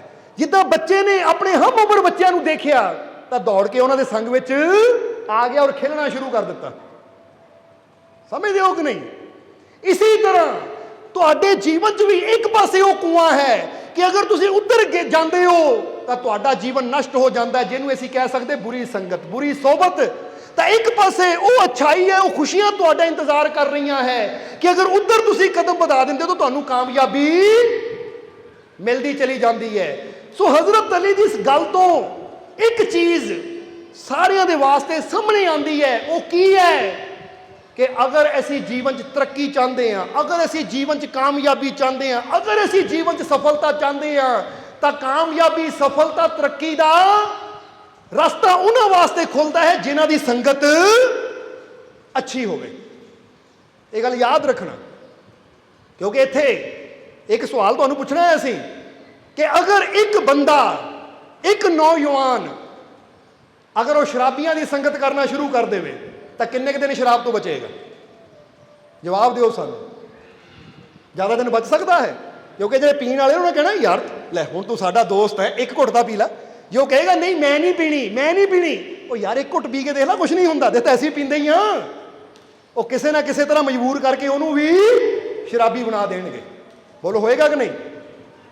ਹੁਣ ਦੂਜੇ ਪਾਸੇ ਆ ਜਾਈਏ ਕਿ ਇੱਕ ਬੰਦਾ ਜਿਹੜਾ ਕਮਜ਼ੋਰ ਜਿਹਾ ਹੈ, ਕਦੀ ਐਕਸਰਸਾਈਜ਼ ਨਹੀਂ ਕਰਦਾ, ਜਿਮ ਨਹੀਂ ਜਾਂਦਾ, ਅਗਰ ਉਹਦੇ ਇਦਾਂ ਦੇ ਦੋਸਤ 10-12 ਬਣ ਜਾਣ ਜਿਹੜੇ ਰੋਜ਼ ਐਕਸਰਸਾਈਜ਼ ਕਰਦੇ ਆ, ਰੋਜ਼ ਜਿਮ ਜਾਂਦੇ ਆ, ਤਾਂ ਹੁਣ ਉਹ ਬੰਦਾ ਵੀ, ਉਹ ਨੌਜਵਾਨ ਵੀ ਜ਼ਿਆਦਾ ਦੇਰ ਜਿਮ ਤੋਂ ਦੂਰ ਨਹੀਂ ਰਹਿ ਸਕਦਾ, ਕਿਉਂਕਿ ਦੋਸਤਾਂ ਨੇ ਕਹਿਣਾ ਚੱਲ ਯਾਰ ਅਸੀਂ ਜਾਣਾ, ਸਾਡੇ ਨਾਲ ਹੀ ਚੱਲ।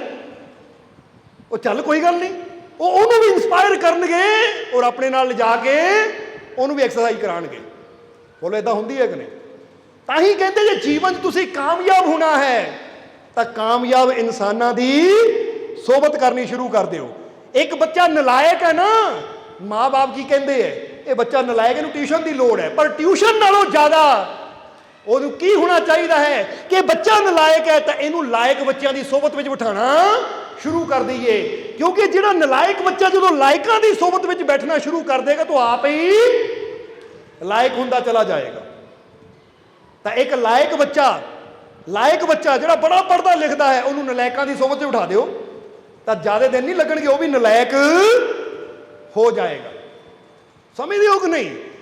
ਇਸ ਲਈ ਤੁਸੀਂ ਵੀ ਇਹ ਚੀਜ਼ ਆਪਣੇ ਦਿਲੋਂ ਦਿਮਾਗ 'ਚ ਅੱਛੀ ਤਰ੍ਹਾਂ ਬਿਠਾ ਲੈਣੀ ਕਿ ਜੇ ਤੁਸੀਂ ਕਾਮਯਾਬ ਹੋਣਾ ਚਾਹੁੰਦੇ ਹੋ ਤਾਂ ਆਪਣੀ ਸੰਗਤ ਨੂੰ ਜ਼ਰੂਰ ਚੈੱਕ ਕਰੋ ਕਿ ਮੇਰੀ ਸੋਬਤ ਕੈਸੀ ਹੈ, ਮੇਰੀ ਸੰਗਤ ਕੈਸੀ ਹੈ। ਸਮਝ ਆ ਰਹੀ ਹੈ ਕਿ ਨਹੀਂ? ਕਿ ਜੇ ਮੇਰੀ ਸੋਬਤ ਮਾੜੀ ਹੈ ਨਾ ਤਾਂ ਜੀਵਨ 'ਚ ਮੈਂ ਕਦੀ ਅੱਛਾ ਹੋ ਹੀ ਨਹੀਂ ਸਕਦਾ। ਜੇ ਮੇਰੀ ਸੰਗਤ ਨਲਾਇਕਾਂ ਨਾਲ ਹੈ, ਸੋਬਤ ਨਲਾਇਕਾਂ ਨਾਲ ਹੈ, ਤਾਂ ਮੈਂ ਜੀਵਨ 'ਚ ਕਦੀ ਲਾਇਕ ਬਣ ਨਹੀਂ ਸਕਦਾ। ਕਿਉਂਕਿ ਨਲਾਇਕ ਬੰਦੇ ਉਸ ਕੇਕੜੇ ਦੀ ਤਰ੍ਹਾਂ ਹੁੰਦੇ ਹੈ। ਜਰਾ ਸਮਝਣਾ ਕਿ ਜਿੱਦਾਂ ਤੁਸੀਂ ਨਾ 5-7 ਕੇਕੜੇ ਕਿਸੇ ਨਾ ਡੱਬੇ 'ਚ ਰੱਖ ਦਿਓ ਜਾਂ ਬਾਲਟੀ 'ਚ ਰੱਖ ਦਿਓ ਤਾਂ ਤੁਸੀਂ ਦੇਖੋਗੇ ਕਿ ਜਿਹੜੇ ਇੱਕ ਕੇਕੜਾ ਬਾਹਰ ਨਿਕਲਣ ਦੀ ਕੋਸ਼ਿਸ਼ ਕਰੇਗਾ ਨਾ, ਦੂਜਾ ਲੱਤ ਫੜ ਕੇ ਥੱਲੇ ਖਿੱਚ ਲਏਗਾ, ਉਹਨੂੰ ਬਾਹਰ ਨਿਕਲਣ ਦੇਗਾ ਹੀ ਨਹੀਂ। ਇਹ ਗੱਲ ਹਮੇਸ਼ਾ ਯਾਦ ਰੱਖਣਾ। ਇਸੇ ਤਰ੍ਹਾਂ ਨਲਾਇਕ ਵੀ ਕੀ ਹੁੰਦੇ, ਜਿਹੜੇ ਇੱਕ ਅੱਗੇ ਵੱਧਦਾ ਨੂੰ ਲੈ ਯਾਰ ਪੜ੍ਹਨ ਨਾਲ ਕੀ ਹੋਣਾ, ਛੱਡ ਯਾਰ ਮਿਹਨਤ ਕਰਨਾ ਕੀ ਹੋਣਾ, ਛੱਡ ਕੁਛ ਨਹੀਂ ਹੁੰਦਾ, ਬੈਠ ਤੂੰ ਆਹ ਕੰਮ ਕਰਦੇ। ਇਸ ਲਈ ਕਿ ਤਾਸ਼ ਖੇਡਣ ਵਾਲਾ ਬੰਦਾ, ਜੂਆ ਖੇਡਣ ਵਾਲਾ ਬੰਦਾ, ਉਹਦੀ ਸੋਬਤ ਕਰਨ ਵਾਲਾ, ਉਹ ਵੀ ਤੁਸੀਂ ਦੇਖੋਗੇ ਕਿ ਥੋੜੇ ਸਮੇਂ 'ਚ ਜੁਆਰੀ ਬਣ ਜਾਏਗਾ। ਇਸ ਲਈ ਜੇ ਜੀਵਨ 'ਚ ਕਾਮਯਾਬ ਹੋਣਾ ਹੈ ਤਾਂ ਆਪਣੀ ਸੰਗਤ 'ਤੇ ਜ਼ਰੂਰ ਧਿਆਨ ਦਿਓ ਕਿ ਮੇਰੀ ਸੋਬਤ ਕਿੱਦਾਂ ਦੇ ਇਨਸਾਨਾਂ ਨਾਲ ਹੈ, ਜਿਹੜੇ ਤੁਹਾਡੇ ਅੰਦਰ ਨੈਗੇਟਿਵਿਟੀ ਪੈਦਾ ਕਰਨ, ਬੁਰੀਆਂ ਗੱਲਾਂ ਤੁਹਾਡੇ ਅੰਦਰ ਪਾਉਣ। ਇਦਾਂ ਦੀ ਸੋਬਤ ਤੋਂ ਬਚੋ, ਕਿਉਂਕਿ ਨੈਗੇਟਿਵ ਬੰਦਿਆਂ ਕੋਲ ਬੈਠਣ ਨਾ ਤੁਹਾਡੇ ਅੰਦਰ ਵੀ ਨੈਗੇਟਿਵਿਟੀ ਆ ਜਾਏਗੀ। ਤਾਂ ਜਿਹਨਾਂ ਅੰਦਰ ਪੋਜ਼ਿਟਿਵਿਟੀ ਹੈ ਨਾ, ਪੋਜ਼ਿਟਿਵਿਟੀ ਸਮਝਦੇ ਹੋ ਨਾ ਤੁਸੀਂ, ਜਿਹੜੇ ਆਸ਼ਾਵਾਦੀ ਹੈ, ਕਦੀ ਨਿਰਾਸ਼ ਨਹੀਂ ਹੁੰਦੇ, ਸਦਾ ਹਿੰਮਤ ਨਾਲ, ਜੋਸ਼ ਨਾਲ ਭਰੇ ਰਹਿੰਦੇ ਹੈ, ਜਦੋਂ ਇਦਾਂ ਦੀ ਸੋਬਤ ਤੁਸੀਂ ਬੈਠੋਗੇ ਤਾਂ ਤੁਹਾਡੇ ਅੰਦਰ ਵੀ ਉਮੀਦ, ਪੋਜ਼ਿਟਿਵਿਟੀ ਪੈਦਾ ਹੋਣੀ ਸ਼ੁਰੂ ਹੋ ਜਾਏਗੀ। ਇਸ ਲਈ ਹਮੇਸ਼ਾ ਆਪਣੇ ਆਪ ਨੂੰ ਕਦੀ ਕਮਜ਼ੋਰ ਨਹੀਂ ਸਮਝਣਾ। ਇਹ ਗੱਲ ਵਾਰ-ਵਾਰ ਤੁਹਾਨੂੰ ਕਹੀਦੀ ਹੈ। ਹਮੇਸ਼ਾ ਸਮਝਿਆ ਕਰੋ ਕਿ ਮੇਰਾ ਮਾਲਿਕ ਮੇਰੇ ਨਾਲ ਹੈ, ਉਹਦੀ ਸ਼ਕਤੀ ਮੇਰੇ ਨਾਲ ਹੈ, ਕਿਉਂਕਿ ਉਸ ਦੀ ਤਾਕਤ ਤੋਂ ਅਸੀਂ ਬਣੇ ਆ। ਇਸ ਲਈ ਉਹਦੀ ਤਾਕਤ, ਉਹਦੀ ਸ਼ਕਤੀ ਸਾਡੇ ਰੋਮ-ਰੋਮ 'ਚ ਸਮਾਈ ਹੋਈ ਹੈ। ਔਰ ਜੇ ਉਹਦੀ ਤਾਕਤ ਸਾਡੇ ਅੰਦਰ ਸਮਾਈ ਹੈ ਤਾਂ ਅਸੀਂ ਕਦੀ ਕਮਜ਼ੋਰ ਨਹੀਂ ਹੋ ਸਕਦੇ। ਇਸ ਲਈ ਜੇ ਜੀਵਨ 'ਚ ਅਸੀਂ ਅੱਗੇ ਵਧਣਾ ਹੈ, ਤੰਦਰੁਸਤ ਰਹਿਣਾ ਹੈ, ਤਾਂ ਹਮੇਸ਼ਾ ਯਾਦ ਰੱਖੋ ਆਪਣੀ ਸੋਚ ਨੂੰ, ਆਪਣੇ ਵਿਚਾਰਾਂ ਨੂੰ। ਜਿੱਦਾਂ ਦੱਸਿਆ ਕਿ ਜਿੱਦਾਂ ਦੀ ਸਾਡੀ ਸੋਚ ਹੁੰਦੀ ਅਸੀਂ ਉੱਦਾਂ ਦੇ ਹੁੰਦੇ ਚਲੇ ਜਾਂਦੇ हैं। क्योंकि महात्मा बुद्ध ने किया है कि आप वो ही बन जाते हैं जो आप सोचते हैं कि आप हो। हम दोबारा कहना चाहूंगा कि नोट कर लियो, आप वो ही बन जाते हैं जो आप सोचते हैं कि आप हो। ਹੁਣ ਤੁਸੀਂ ਕੀ ਸੋਚਦੇ ਹੋ ਕਿ ਮੈਂ ਹਾਂ, ਤੁਸੀਂ ਉਹੀ ਬਣ ਜਾਣਾ ਹੈ। ਜੇ ਤੁਸੀਂ ਅੱਜ ਸੋਚਦੇ ਹੋ ਮੈਂ ਪਾਪੀ, ਮੈਂ ਬੁਰਾ, ਮੈਂ ਝੂਠਾ, ਤੁਸੀਂ ਝੂਠਾ ਹੀ ਬੋਲਣਾ ਸਦਾ। ਕਿਉਂਕਿ ਬੰਦਾ ਕਹਿੰਦਾ ਮੈਂ ਹੈ ਹੀ ਝੂਠਾ, ਮੈਂ ਝੂਠ ਹੀ ਬੋਲਣਾ ਹੈ। ਪਰ ਜੇ ਤੁਸੀਂ ਕਹਿਣਾ ਸ਼ੁਰੂ ਕਰ ਦਿਓ ਮੈਂ ਸੱਚਾ ਹਾਂ, ਤਾਂ ਹੌਲੀ ਹੌਲੀ ਤੁਹਾਡੇ ਅੰਦਰੋਂ ਸੱਚਾਈ ਬਾਹਰ ਆਣੀ ਸ਼ੁਰੂ ਹੋ ਜਾਣੀ ਹੈ। ਕਿਉਂਕਿ ਤੁਸੀਂ ਉਹੀ ਬਣਦੇ ਚਲੇ ਜਾਂਦੇ ਹੋ ਜੋ ਤੁਸੀਂ ਸੋਚਦੇ ਹੋ ਕਿ ਤੁਸੀਂ ਸੋਚੋ ਮੈਂ ਤੰਦਰੁਸਤ ਹਾਂ, ਪਰ ਬੰਦਾ ਅੱਜ ਕੀ ਸੋਚਦਾ, ਯਾਰ ਮੈਂ ਬੜਾ ਦੁਖੀ ਹਾਂ। ਜਿਹਨੂੰ ਪੁੱਛੋ ਕਿੱਦਾਂ, ਮੈਂ ਬੜਾ ਦੁਖੀ ਹਾਂ। ਇੱਦਾਂ ਹੀ ਹੁੰਦੀ ਹੈ ਕਿ ਨਹੀਂ? ਇੱਕ ਦੂਜੇ ਨੂੰ, ਯਾਰ ਬੜਾ ਦੁਖੀ ਹੈ, ਮੈਂ ਬੜਾ ਪਰੇਸ਼ਾਨ ਹੈ। ਮੇਰਾ ਕੋਈ ਕੰਮ ਸਿਰੇ ਨਹੀਂ ਚੜਦਾ, ਮੇਰਾ ਕੋਈ ਕੰਮ ਨਹੀਂ ਬਣਦਾ, ਕਿਉਂਕਿ ਅਸੀਂ ਸੋਚਦੇ ਅਸੀਂ ਨਿਕੰਮੇ ਆ, ਅਸੀਂ ਨਿਰਾਸ਼ਾ ਨਾਲ ਭਰੇ ਹੋਏ ਆ। ਫਿਰ ਉਹੀ ਇਨਸਾਨ ਦੇ ਜੀਵਨ 'ਚ ਹੁੰਦਾ ਵੀ ਚਲਾ ਜਾਂਦਾ ਹੈ। ਇਸ ਲਈ ਅੱਜ ਜੇ ਤੁਸੀਂ ਸੋਚ ਲਓ ਨਾ ਮੈਂ ਖੁਸ਼ ਹਾਂ, ਤਾਂ ਹੌਲੀ ਹੌਲੀ ਤੁਸੀਂ ਖੁਸ਼ ਹੁੰਦੇ ਚਲੇ ਜਾਓਗੇ। ਮੈਂ ਕਾਮਯਾਬ ਹਾਂ, ਮੇਰਾ ਮਾਲਿਕ ਮੇਰੇ ਨਾਲ ਹੈ। ਕਿਉਂਕਿ ਕਾਮਯਾਬੀ ਮਿਲਣੀ ਸੰਭਵ ਹੋ ਜਾਂਦੀ ਜਦੋਂ ਉਹਦੀ ਰਹਿਮਤ ਸਾਡੇ ਨਾਲ ਹੋਵੇ। ਹਰ ਬਿਮਾਰੀ ਦੂਰ ਹੋ ਜਾਂਦੀ ਜਦੋਂ ਉਹਦੀ ਰਹਿਮਤ ਸਾਡੇ ਨਾਲ ਹੋਵੇ। ਬਸ ਤੁਸੀਂ ਸੋਚਣਾ ਹੈ ਕਿ ਮੈਨੂੰ ਆਪਣੇ ਮਾਲਿਕ ਤੇ ਪੂਰਾ ਯਕੀਨ ਹੈ, ਉਹਦੀ ਰਹਿਮਤ ਮੇਰੇ ਨਾਲ ਹੈ, ਇਸ ਲਈ ਮੈਂ ਤੰਦਰੁਸਤ ਹਾਂ, ਬਹੁਤ ਬਰਕਤ ਹੈ, ਮੇਰੇ ਘਰ 'ਚ ਧਨ ਦੌਲਤ ਦੀ ਕਮੀ ਨਹੀਂ ਹੈ, ਮੇਰੇ ਘਰ 'ਚ ਸਾਰੀਆਂ ਖੁਸ਼ੀਆਂ ਹੈ। ਜਦੋਂ ਤੁਸੀਂ ਸੋਚਦੇ ਚਲੇ ਜਾਂਦੇ ਹੋ ਤਾਂ ਉਦਾਂ ਦਾ ਤੁਹਾਡੇ ਜੀਵਨ 'ਚ ਅਸਰ ਵੀ ਹੁੰਦਾ ਚਲਾ ਜਾਂਦਾ ਹੈ। ਹੁਣ ਇੱਕ ਬੰਦਾ ਕਹੇ ਮੈਂ ਆਹ ਕੰਮ ਨਹੀਂ ਕਰ ਸਕਦਾ, ਫਰਜ਼ ਕਰੋ ਕਈ ਕਹਿੰਦੇ ਮੇਰੇ ਤੋਂ ਨਸ਼ਾ ਨਹੀਂ ਛੁੱਟ ਸਕਦਾ, ਤਾਂ ਵਾਕਈ ਉਹ ਤੋਂ ਕਦੀ ਛੁੱਟਣਾ ਹੀ ਨਹੀਂ ਹੈ। ਪਰ ਜੇ ਬੰਦਾ ਕਹੇ ਮੈਨੂੰ ਆਪਣੇ ਮਾਲਿਕ ਤੇ ਪੂਰਾ ਯਕੀਨ ਹੈ ਕਿ ਮੈਂ ਹਰ ਨਸ਼ੇ ਨੂੰ ਛੱਡ ਸਕਦਾ ਹਾਂ, ਮੇਰਾ ਹਰ ਦੁੱਖ ਦੂਰ ਹੋ ਸਕਦਾ ਕਿਉਂਕਿ ਮੈਨੂੰ ਆਪਣੇ ਮਾਲਿਕ ਤੇ ਪੂਰਾ ਵਿਸ਼ਵਾਸ ਹੈ, ਤਾਂ ਫਿਰ ਇਨਸਾਨ ਦੀ ਸੋਚ ਕਿਹੜੀ ਹੈ? ਪੋਜ਼ਿਟਿਵ। ਔਰ ਪੋਜ਼ਿਟਿਵ ਸੋਚ ਦਾ ਰਿਜ਼ਲਟ ਵੀ ਇਨਸਾਨ ਦੇ ਜੀਵਨ 'ਚ ਪੋਜ਼ਿਟਿਵ ਆਉਂਦਾ ਹੈ। ਸਮਝ ਆ ਰਹੀ ਹੈ ਕਿ ਨਹੀਂ? ਇਸ ਲਈ ਹੁਣ ਟਾਈਮ ਕਾਫੀ ਹੋ ਗਿਆ ਹੈ। ਵੈਸੇ ਤਾਂ ਪਿਛਲੇ 7 ਦਿਨਾਂ ਤੋਂ ਆਰਾਮ ਵੀ ਨਹੀਂ ਕੀਤਾ, ਚੱਲ ਹੀ ਸੀ ਸਫ਼ਰ 'ਚ। ਅੱਜ ਸੋਚਿਆ ਹੀ ਟਾਈਮ ਘੱਟ ਲੈਣਾ, ਪਰ ਜ਼ਿਆਦਾ ਲੱਗ ਗਿਆ। ਕੀ ਕਰੀਏ, ਤੁਹਾਡੇ ਨਾਲ ਪਿਆਰ ਹੀ ਇੰਨਾ ਹੈ ਕਿ ਦਿਲ ਕਰਦਾ ਤੁਸੀਂ ਬੈਠ ਕੇ ਸੁਣਦੇ ਰਹੋ ਤਾਂ ਅਸੀਂ ਬੋਲੀ ਜਾਈਏ। ਹੁਣ ਕਈ ਤਾਂ ਜੀ ਵੀ। ਸੋ ਆਈਏ ਸਵਾਲ ਦੇ ਜਵਾਬ ਦਈਏ, ਫਿਰ ਅੱਜ ਦੇ ਸਤਸੰਗ ਦੀ ਸਮਾਪਤੀ ਕਰੀਏ। ਕਿ ਉਸ ਵੇਲੇ ਵਜ਼ੀਰ ਨੇ ਕਿਹਾ ਕਿ ਮਹਾਰਾਜ ਹੁਣ ਕੁੱਤੇ ਦਾ ਜਵਾਬ ਤਾਂ ਦੇ ਦਿੱਤਾ ਕਿ ਕੁੱਤਾ ਆਪਣੇ ਮਾਲਿਕ ਦਾ ਵਫਾਦਾਰ ਹੁੰਦਾ ਹੈ, ਇਸ ਲਈ ਮੈਂ ਇਹਨੂੰ ਦੁੱਧ ਨਾਲ ਰੋਟੀ ਦੇ ਰਿਹਾ ਹਾਂ ਕਿ ਜਿੰਨਾ ਵਫਾਦਾਰ ਇਹ ਮੇਰੇ ਪ੍ਰਤੀ ਹੈ ਉਨਾ ਵਫਾਦਾਰ ਮੈਂ ਆਪਣੇ ਹਾਲੇ ਰੱਬ ਦੇ ਪ੍ਰਤੀ ਨਹੀਂ ਹਾਂ। ਕਿਉਂਕਿ ਇਹ ਆਪਣੀ ਡਿਊਟੀ ਪੂਰੀ ਕਰਦਾ, ਪਰ ਮੈਂ ਤਾਂ ਆਪਣੀ ਡਿਊਟੀ ਪੂਰੀ ਕਰ ਹੀ ਨਹੀਂ ਪਾਉਂਦਾ। ਜਿੰਨਾ ਉਹਦਾ ਸ਼ੁਕਰ ਕਰਨਾ ਉਹਨਾਂ ਸ਼ੁਕਰ ਨਹੀਂ ਕਰ ਪਾਉਂਦਾ, ਜਿੰਨਾ ਉਹਦਾ ਸਿਮਰਨ ਕਰਨਾ ਉਹਨਾਂ ਸਿਮਰਨ ਨਹੀਂ ਕਰ ਪਾਉਂਦਾ, ਜਿੰਨਾ ਉਹਨੂੰ ਯਾਦ ਕਰਨਾ ਉਹਨਾਂ ਮੈਂ ਯਾਦ ਨਹੀਂ ਕਰ ਪਾਉਂਦਾ। ਇਹ ਤਾਂ ਹਰ ਵੇਲੇ ਆਪਣੀ ਡਿਊਟੀ ਪੂਰੀ ਕਰ ਰਿਹਾ ਹੈ। ਇਸ ਲਈ ਜਿਹਦੀ ਡਿਊਟੀ ਜੈਸੀ ਹੋਵੇ ਉਹਨੂੰ ਫਲ ਵੀ ਵੈਸਾ ਮਿਲਣਾ ਚਾਹੁੰਦਾ ਹੈ। ਇਸ ਲਈ ਆ ਬੇਟਾ ਹੁਣ ਤੇਰੇ ਪਹਿਲੇ ਸਵਾਲ ਦਾ ਜਵਾਬ ਦਈਏ। ਤੇਰਾ ਪਹਿਲਾ ਸਵਾਲ ਇਹ ਹੋਏਗਾ ਕਿ ਜ਼ਿੰਦਗੀ ਦੀ ਸਭ ਤੋਂ ਬੜੀ ਸੱਚਾਈ ਕੀ ਹੈ? ਉਹ ਕਹਿੰਦਾ ਹਾਂ ਮਹਾਰਾਜ ਪਹਿਲਾ ਸਵਾਲ ਤਾਂ ਇਹੀ ਹੈ। ਕਹਿੰਦੇ ਫਿਰ ਜੀਵਨ ਦੀ ਸਭ ਤੋਂ ਬੜੀ ਸੱਚਾਈ ਹੈ ਮੌਤ। ਕਿਉਂਕਿ ਕਹਿੰਦੇ ਨਾ ਕਿ ਮਰਨਾ ਸੱਚ ਹੈ ਤਾਂ ਜੀਣਾ, ਕਿਉਂਕਿ ਇਹ ਜ਼ਿੰਦਗੀ ਕਿਸੇ ਵੇਲੇ ਵੀ ਖਤਮ ਹੋ ਸਕਦੀ, ਮੌਤ ਕਿਸੇ ਵੇਲੇ ਵੀ ਸਾਹਮਣੇ ਆ ਕੇ ਖੜ ਸਕਦੀ ਹੈ। ਜ਼ਿੰਦਗੀ ਦੀ ਸਭ ਤੋਂ ਬੜੀ ਸੱਚਾਈ ਮੌਤ ਹੈ। ਉਹ ਕਿਉਂ ਕਿਹਾ? ਕਿਉਂਕਿ ਇਹਨੂੰ ਵੀ ਸਮਝ ਲਓ, ਇੱਕ ਬੱਚਾ ਜਦੋਂ ਜਨਮ ਲੈਂਦਾ ਹੈ ਨਾ, ਤਾਂ ਕੋਈ ਤੁਹਾਨੂੰ ਪੁੱਛੇ ਦੱਸੋ ਇਹ ਬੱਚੇ ਨੇ ਡਾਕਟਰ ਬਣਨਾ ਹੈ, ਇਹ ਬੱਚੇ ਨੇ ਵਕੀਲ ਬਣਨਾ ਹੈ, ਬੱਚੇ ਨੇ ਸਾਇੰਟਿਸਟ ਬਣਨਾ ਹੈ, ਬੱਚੇ ਨੇ ਇੰਜੀਨੀਅਰ ਬਣਨਾ ਹੈ, ਬੱਚੇ ਨੇ ਫੌਜੀ ਬਣਨਾ ਹੈ, ਪੁਲਿਸਮੈਨ ਬਣਨਾ, ਕੀ ਬਣਨਾ ਹੈ? ਤੁਸੀਂ ਕਹਿਣਾ ਭਾਈ ਇਹ ਨਹੀਂ ਪਤਾ, ਇਹ ਤਾਂ ਵੱਡਾ ਹੋ ਕੇ ਪਤਾ ਲੱਗੇਗਾ, ਜਿੱਦਾਂ ਦੇ ਕਰਮ ਹੋਣਗੇ, ਜਿੱਦਾਂ ਦੀ ਮਿਹਨਤ ਕਰੇਗਾ ਉੱਦਾਂ ਦਾ ਬਣ ਜਾਏਗਾ। ਪਰ ਜੇ ਤੁਸੀਂ ਪੁੱਛੋ ਇਹ ਬੱਚੇ ਨੇ ਮਰਨਾ ਹੈ ਕਿ ਨਹੀਂ, ਤਾਂ ਫਿਰ ਹਰ ਕੋਈ ਕਹੇਗਾ ਹਾਂ ਮਰਨਾ ਤਾਂ ਇੱਕ ਦਿਨ ਹੈ। ਕਿਉਂਕਿ ਇਹ ਸੱਚਾਈ ਸਾਰਿਆਂ ਨੂੰ ਪਤਾ ਹੈ ਕਿ ਚਾਹੇ ਕੋਈ ਪੁਲਿਸ ਵਿੱਚ ਹੋਵੇ, ਕੋਈ ਵਕੀਲ ਹੋਵੇ, ਕੋਈ ਇੰਜੀਨੀਅਰ ਹੋਵੇ, ਕੋਈ ਡਾਕਟਰ ਹੋਵੇ, ਕੋਈ ਸਾਇੰਟਿਸਟ ਹੋਵੇ, ਯਾਨੀ ਕੋਈ ਕਿਸੇ ਵੀ ਫੀਲਡ 'ਚ ਹੋਵੇ, ਪਰ ਮੌਤ ਇੱਕ ਦਿਨ ਸਭ ਨੂੰ ਆਣੀ ਹੈ, ਚਾਹੇ ਕੋਈ ਕਿਤੇ ਵੀ ਹੋਵੇ। ਹੁਣ ਜੋ ਸੱਚਾਈ ਹੈ ਉਹ ਅਟੱਲ ਹੁੰਦੀ ਹੈ, ਉਹਨੂੰ ਬਦਲਿਆ ਨਹੀਂ ਜਾ ਸਕਦਾ। ਸਮਝ ਆ ਰਹੀ ਹੈ ਕਿ ਨਹੀਂ? ਇਸ ਲਈ ਤੁਸੀਂ ਵੀ ਯਾਦ ਰੱਖਣਾ ਕਿ ਜੀਵਨ ਦੀ ਸਭ ਤੋਂ ਬੜੀ ਸੱਚਾਈ ਕੀ ਹੈ? ਇੱਕ ਦਿਨ ਅਸੀਂ ਦੁਨੀਆ ਤੋਂ ਜਾਣਾ ਹੈ। ਤਾਂ ਹੀ ਤਾਂ ਕਿਹਾ ਕਿ ਦੋ ਬਾਤੋਂ ਕੋ ਭੂਲ ਮਤ ਜੋ ਚਾਹੇ ਕਲਿਆਣ, ਨਾਰਾਇਣ ਇੱਕ ਮੌਤ ਹੈ ਦੂਜੇ ਹੈ ਭਗਵਾਨ। ਇਹ ਦੋ ਗੱਲਾਂ ਨੂੰ ਜੀਵਨ 'ਚ ਕਦੀ ਭੁੱਲੀ ਨਾ। ਅਗਰ ਆਪਣਾ ਕਲਿਆਣ ਚਾਹੁੰਦਾ ਹੈ, ਅਗਰ ਤੂੰ ਜੀਵਨ 'ਚ ਖੁਸ਼ੀਆਂ ਚਾਹੁੰਦਾ ਹੈ, ਤਾਂ ਇੱਕ ਮੌਤ ਹੈ ਔਰ ਦੂਜਾ ਕੀ ਹੈ? ਉਹ ਭਗਵਾਨ। ਇਹਨੂੰ ਸਦਾ ਯਾਦ ਰੱਖੀ, ਕਿਉਂਕਿ ਮੌਤ ਯਾਦ ਰਹਿੰਦੀ ਹੈ ਤਾਂ ਫਿਰ ਇਨਸਾਨ ਨੂੰ ਇਹ ਵੀ ਯਾਦ ਰਹਿੰਦਾ ਕਿ ਮੈਂ ਅੱਛਾਈ ਕਰਨੀ ਹੈ, ਅੱਛੇ ਕਰਮ ਕਰਨੇ ਹੈ। ਸੋ ਜਦੋਂ ਫਕੀਰਾਂ ਨੇ ਪਹਿਲਾ ਜਵਾਬ ਦਿੱਤਾ ਤਾਂ ਵਜ਼ੀਰ ਸੰਤੁਸ਼ਟ ਹੋਇਆ। ਕਹਿੰਦਾ ਹੁਣ ਮਹਾਰਾਜ ਦੂਜੇ ਸਵਾਲ ਦਾ ਜਵਾਬ ਵੀ ਦੇ ਦਿਓ ਕਿ ਜ਼ਿੰਦਗੀ ਦਾ ਸਭ ਤੋਂ ਬੜਾ ਧੋਖਾ ਕੀ ਹੈ। ਤਾਂ ਹੁਣ ਜ਼ਰਾ ਸਮਝਣਾ, ਉਸ ਵੇਲੇ ਫਕੀਰਾਂ ਨੇ ਕਿਹਾ ਐ ਵਜ਼ੀਰ, ਇਹ ਜ਼ਿੰਦਗੀ ਦਾ ਸਭ ਤੋਂ ਬੜਾ ਧੋਖਾ ਇਹ ਜ਼ਿੰਦਗੀ ਆਪ ਹੀ ਹੈ।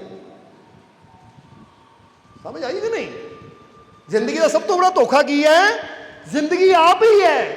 क्योंकि धोखा किहनूं किया जाता कि पता नहीं इन्हें किहड़े वेले मेरा साथ छड्ड दे। यार मैनूं नहीं पता है किहड़े वेले इन्हें मैनूं धोखा दे देना है, बदल गया है, इन्हें किहड़े वेले मेरा साथ छड्ड देना है, पता किसी नूं जिंदगी दा। अज बंदा चल रहा है, कदम वधा रहा है, हुणे कोई हादसा हो जाता तो जिंदगी खत्म। इस जिंदगी का ही पता नहीं कि जिहड़ी जिंदगी नूं असीं जी रहे हैं इन्हें किहड़े वेले साडा साथ छड्ड देना है, किहड़े वेले इन्हां खत्म हो जाना है, पता ही नहीं। इसलिए कहते जिंदगी का सब तो बड़ा धोखा ये जिंदगी आप ही है।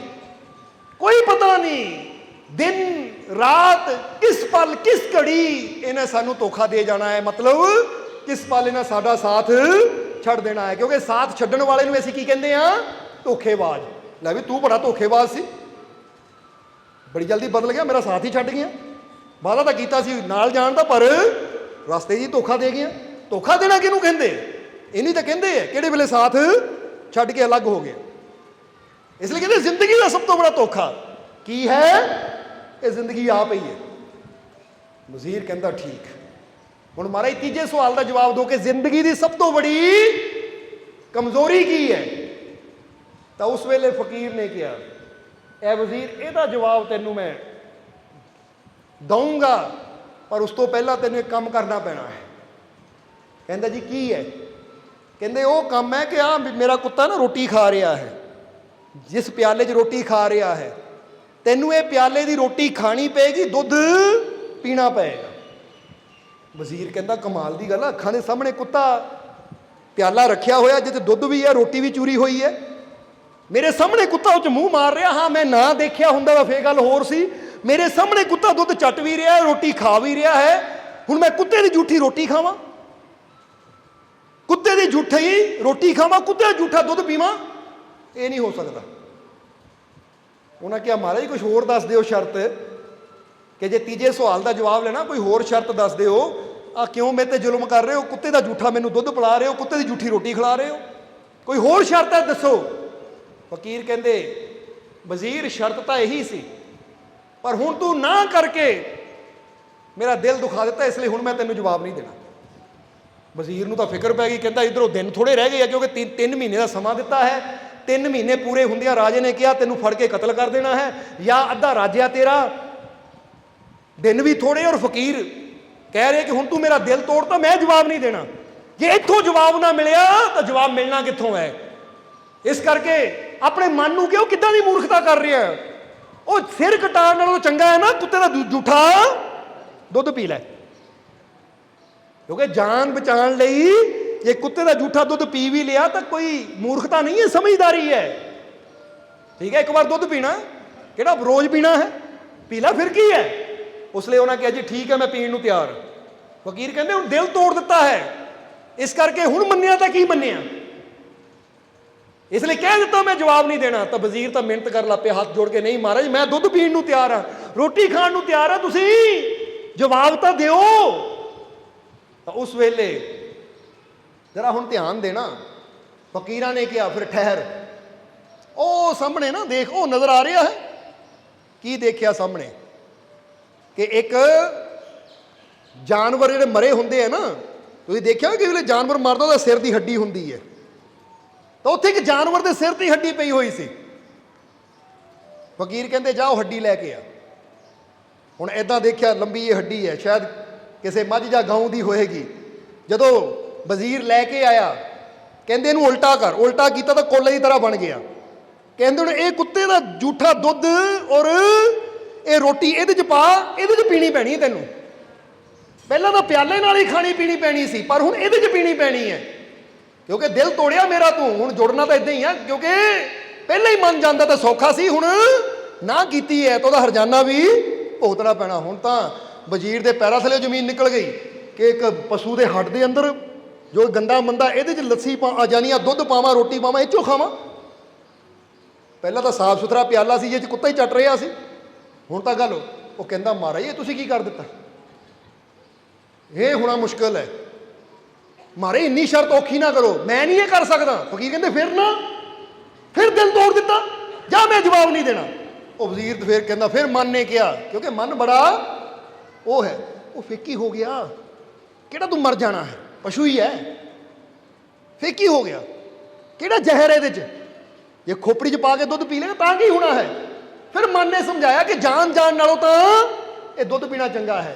फिर उन्हें कहा महाराज गलती हो गई, ना ना करो, मैं पीण नूं तैयार हाँ। फकीर कहते हुण दिल टुट गया, हुण इहदा हरजाना होर भुगतना पएगा। वो कहंदा महाराज हुण की करना पएगा? कहंदा वो देख उत्थे एक पशु का गोबर पिया है, या गोबर चक के लिया। हुण वो गया सुक्का होया गोबर चक के लिया, पता नहीं किस जानवर का सी क्योंकि जंगल सी, गोबर चक के लिया। फकीर कहंदे हुण ये दुध और रोटी नूं खोपड़ी च पा, ये गोबर नूं इह मिक्स कर घोल, फिर इहनूं पी। और याद रखी हुण ना कीती तो शर्त होर औखी हो जानी है। हुण वजीर बोलन लग्या भी डरे, हुण ना नहीं करनी, गोबर ही है फिर की हो गया, जान बचा अपनी, क्योंकि दिन थोड़े रह गए हैं, सैनिकों ने लभ के गर्दन उड़ा देनी है, फिर आप ही इत्थे मिट्टी बन के मिट्टी च लीन हो जाना है। इहदे नालों चंगा आ कर लै, पीला पीला, कुछ नहीं हुंदा। हुण कुछ नहीं बोलिया, फटाफट उन्हें दुध का कटोरा चुकिया, खोपड़ी च पाया, वो गोबर विच घोलिया। जिद्दां पीण लगा फकीरां ने उहदे मूँह ते हथ रख दिता, कहंदे रुक रुक, यही जिंदगी की सब तो बड़ी कमजोरी है। जरा गौर करना। वो कहंदा महाराज की मतलब, मैं समझिया नहीं। वो कहंदे ये इंसान की जिहड़ी गर्ज है ना, ये इंसान दी इच्छावां, ये जिंदगी की सब तो बड़ी कमजोरी है, क्योंकि ये इंसान नूं इन्ना गिरा दिंदियां है कि इंसान वो गिरे हुए कर्म करन नूं तैयार हो जाता है कि कल नूं अपनी नज़रां 'च भी गिर जाता तो अपने रब दी नज़रां 'च भी बंदा गिर जाता है। ये गर्ज, जरा गौर करो, क्योंकि जरूरतां तो परमात्मा सब दियां पूरियां करता है, पर जिहड़ियां इच्छावां है ना, ये इच्छावां पूरियां करन दी खातर ही इंसान। हुण जरा गौर करो, जदों भी किते कोई बुराई हुंदी है तो उहदे पिछे अगर तुसीं देखोगे ना, जड़ की है? जड़ है बंदे दा लोभ, बंदे दियां इच्छावां। जे भरा भरा दा कतल करन नूं तैयार हो जाता है, भरा भरा नूं जहर देण नूं या उहनूं मारन नूं तैयार हो जाता, तो उहदे पिछे जड़ की है? लोभ ही हुंदा है ना, हुंदा है कि नहीं? चाहे वह जमीन का होवे, चाहे जायदाद का होवे, चाहे वह वसीयतनामे का होवे कि बाप ने उहदे नां ते कर दित्ती, हुण वसीयत बदलनी है, तो किद्दां फिर वो लोभ तो, वो इच्छावां तो, वो गर्ज तो इंसान के जीवन च वो जहर घुलना शुरू हो जाता कि इंसान का हसदा खेडदा जीवन जिहड़ा है वो बर्बाद हो जाता। कहंदे सोच वजीर, तू एक वजीर सी, इड्डी उच्ची कुर्सी ते तू बैठा सी, पैसे की कमी नहीं, मकान की कमी नहीं, नौकर चाकरां की कमी नहीं, पर उत्थे बैठे बैठे तेरे अंदर इच्छा पैदा हो गई कि काश ये राज का 10वां हिस्सा मैनू मिल जाए तो अपनी जिंदगी ऐश ना जीवां। ऐश तो तू पहले भी कर रहा सी, वजीर सी तू, तेरी इच्छा पैदा हुई, लालच पैदा होया, लोभ तेरे अंदर पैदा होया राज नूं प्राप्त करन दा, तां तू बादशाह की शर्त मन लई। काते मन्नी? क्योंकि तेरे अंदर गर्ज पैदा हुई, लोभ पैदा होया। इसलिए सारे पापां की जड़ की है? लोभ। जरा समझना, एक गर्ज यानी लोभ। कहंदे फिर लोभ दे विच राजे ने 3 शर्तां दसियां, तो तू शर्तां भी मन लईयां। लोभ विच कि जे मैं ये 3 सवाल दे दिते तो अद्धा राज्य मैनू मिलना है। उत्थे भी तू ये नहीं सोचा कि जिन्ना रब ने मैनू दिता मैं शुक्र करा, क्यों अपनी जान नू दाव ते लाण लगा।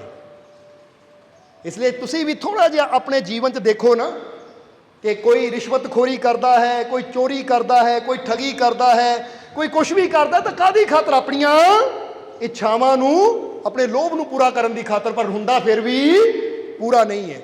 वजीर ने जदों फकीरां दी गल सुनी कि बेटा तू कित्थे सी, किद्दां दे साफ सुथरे बर्तनां च पानी पीण वाला, खाण वाला, और अज अपनी इच्छावां दे मगर लग के, गर्ज मगर लग के तू आ किहड़ा गंदा काम करन नूं तैयार हो गया? पशु की खोपड़ी विच कुत्ते का जूठा दुध, कुत्ते की जूठी रोटी खाण पीण नूं तैयार हो गया? इन्ना गिर गया तू? परमात्मा ने तेनू की बनाया और तू अपनी इच्छावां मगर लग के अज बन की गया? शर्म कर। और यह भी याद रख कि जे तेनू अद्धा राज्य मिल जाए ना, तो तू सोचे कि मेरा लोभ पूरा हो जाएगा, तो याद रख अद्धा राज्य तेनू मिल भी गया तां भी तेरा लोभ इदां दा है, ये भरना नहीं है, पूरा नहीं होना। क्योंकि कहते हैं, जरा हुण गौर करना कि जेदियां जिन्नियां ज्यादा इच्छावां वो उन्ना ज्यादा गरीब है, ਤਾਂ ਜਿਹਦੀਆਂ ਇੱਛਾਵਾਂ ਜਿੰਨੀਆਂ ਘੱਟ ਹੈ ਉਨਾ ਜ਼ਿਆਦਾ ਉਹ ਅਮੀਰ ਹੈ। ਇਹ ਯਾਦ ਰੱਖਣਾ।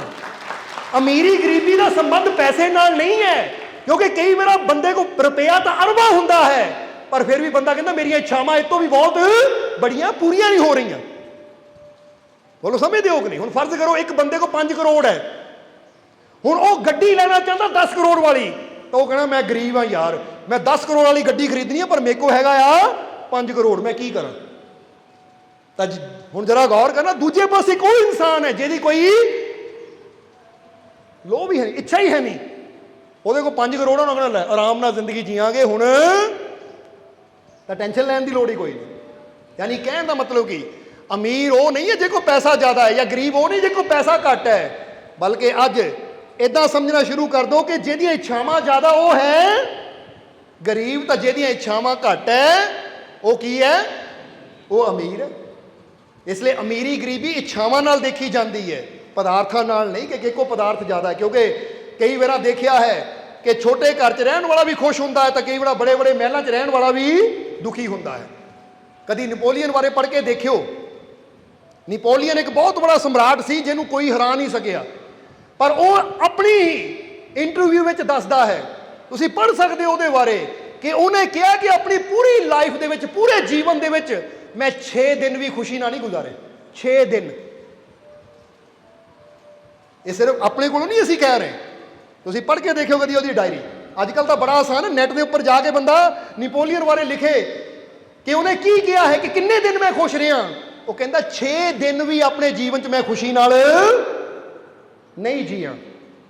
ਔਰ ਇੱਕ ਪਾਸੇ ਉਹ ਲੇਡੀਜ਼ ਹੈ ਜਿਹਦਾ ਨਾਮ ਸੀ ਹੈਲਨ ਕਿਲਰ, ਜੋ ਕਿ ਅੰਨੀ ਸੀ, ਬਚਪਨ 'ਚ ਤਾਂ ਬਹਿਰੀ ਵੀ ਸੀ, ਅੰਨੀ ਸੀ, ਪਰ ਫਿਰ ਵੀ ਉਹਦੀ ਇੰਟਰਵਿਊ ਲਈ ਗਈ ਤਾਂ ਉਹਨੇ ਕਿਹਾ ਕਿ ਮੇਰੀ ਸਾਰੀ ਜ਼ਿੰਦਗੀ ਬੜੇ ਆਨੰਦ ਵਿੱਚ ਗੁਜ਼ਰੀ, ਬੜੀ ਖੁਸ਼ੀ ਨਾਲ ਗੁਜ਼ਰੀ, ਕਿ ਬੇਸ਼ੱਕ ਮੇਰੀਆਂ 2 ਅੱਖਾਂ ਨਹੀਂ ਦੇਖ ਸਕਦੀਆਂ ਸੀ, ਪਰ ਪਰਮਾਤਮਾ ਨੇ ਮੈਨੂੰ ਹੋਰ ਬਹੁਤ ਅੰਗ ਦਿੱਤੇ ਸੀ ਜਿਨ੍ਹਾਂ ਦੇ ਨਾਲ ਮੈਂ ਜ਼ਿੰਦਗੀ ਦਾ ਪੂਰਾ ਆਨੰਦ ਲਿਆ।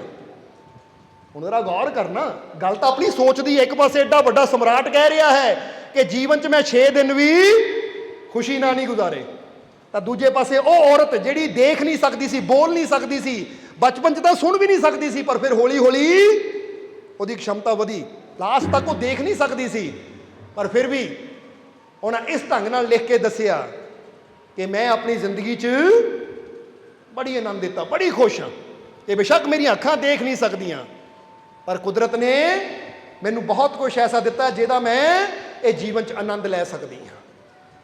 ਕਿਉਂਕਿ ਉਹਦੀ ਨਜ਼ਰ ਕਿੱਥੇ ਸੀ? ਜੋ ਉਹਦੇ ਕੋਲ ਹੈ ਉਹਦੇ ਤੇ।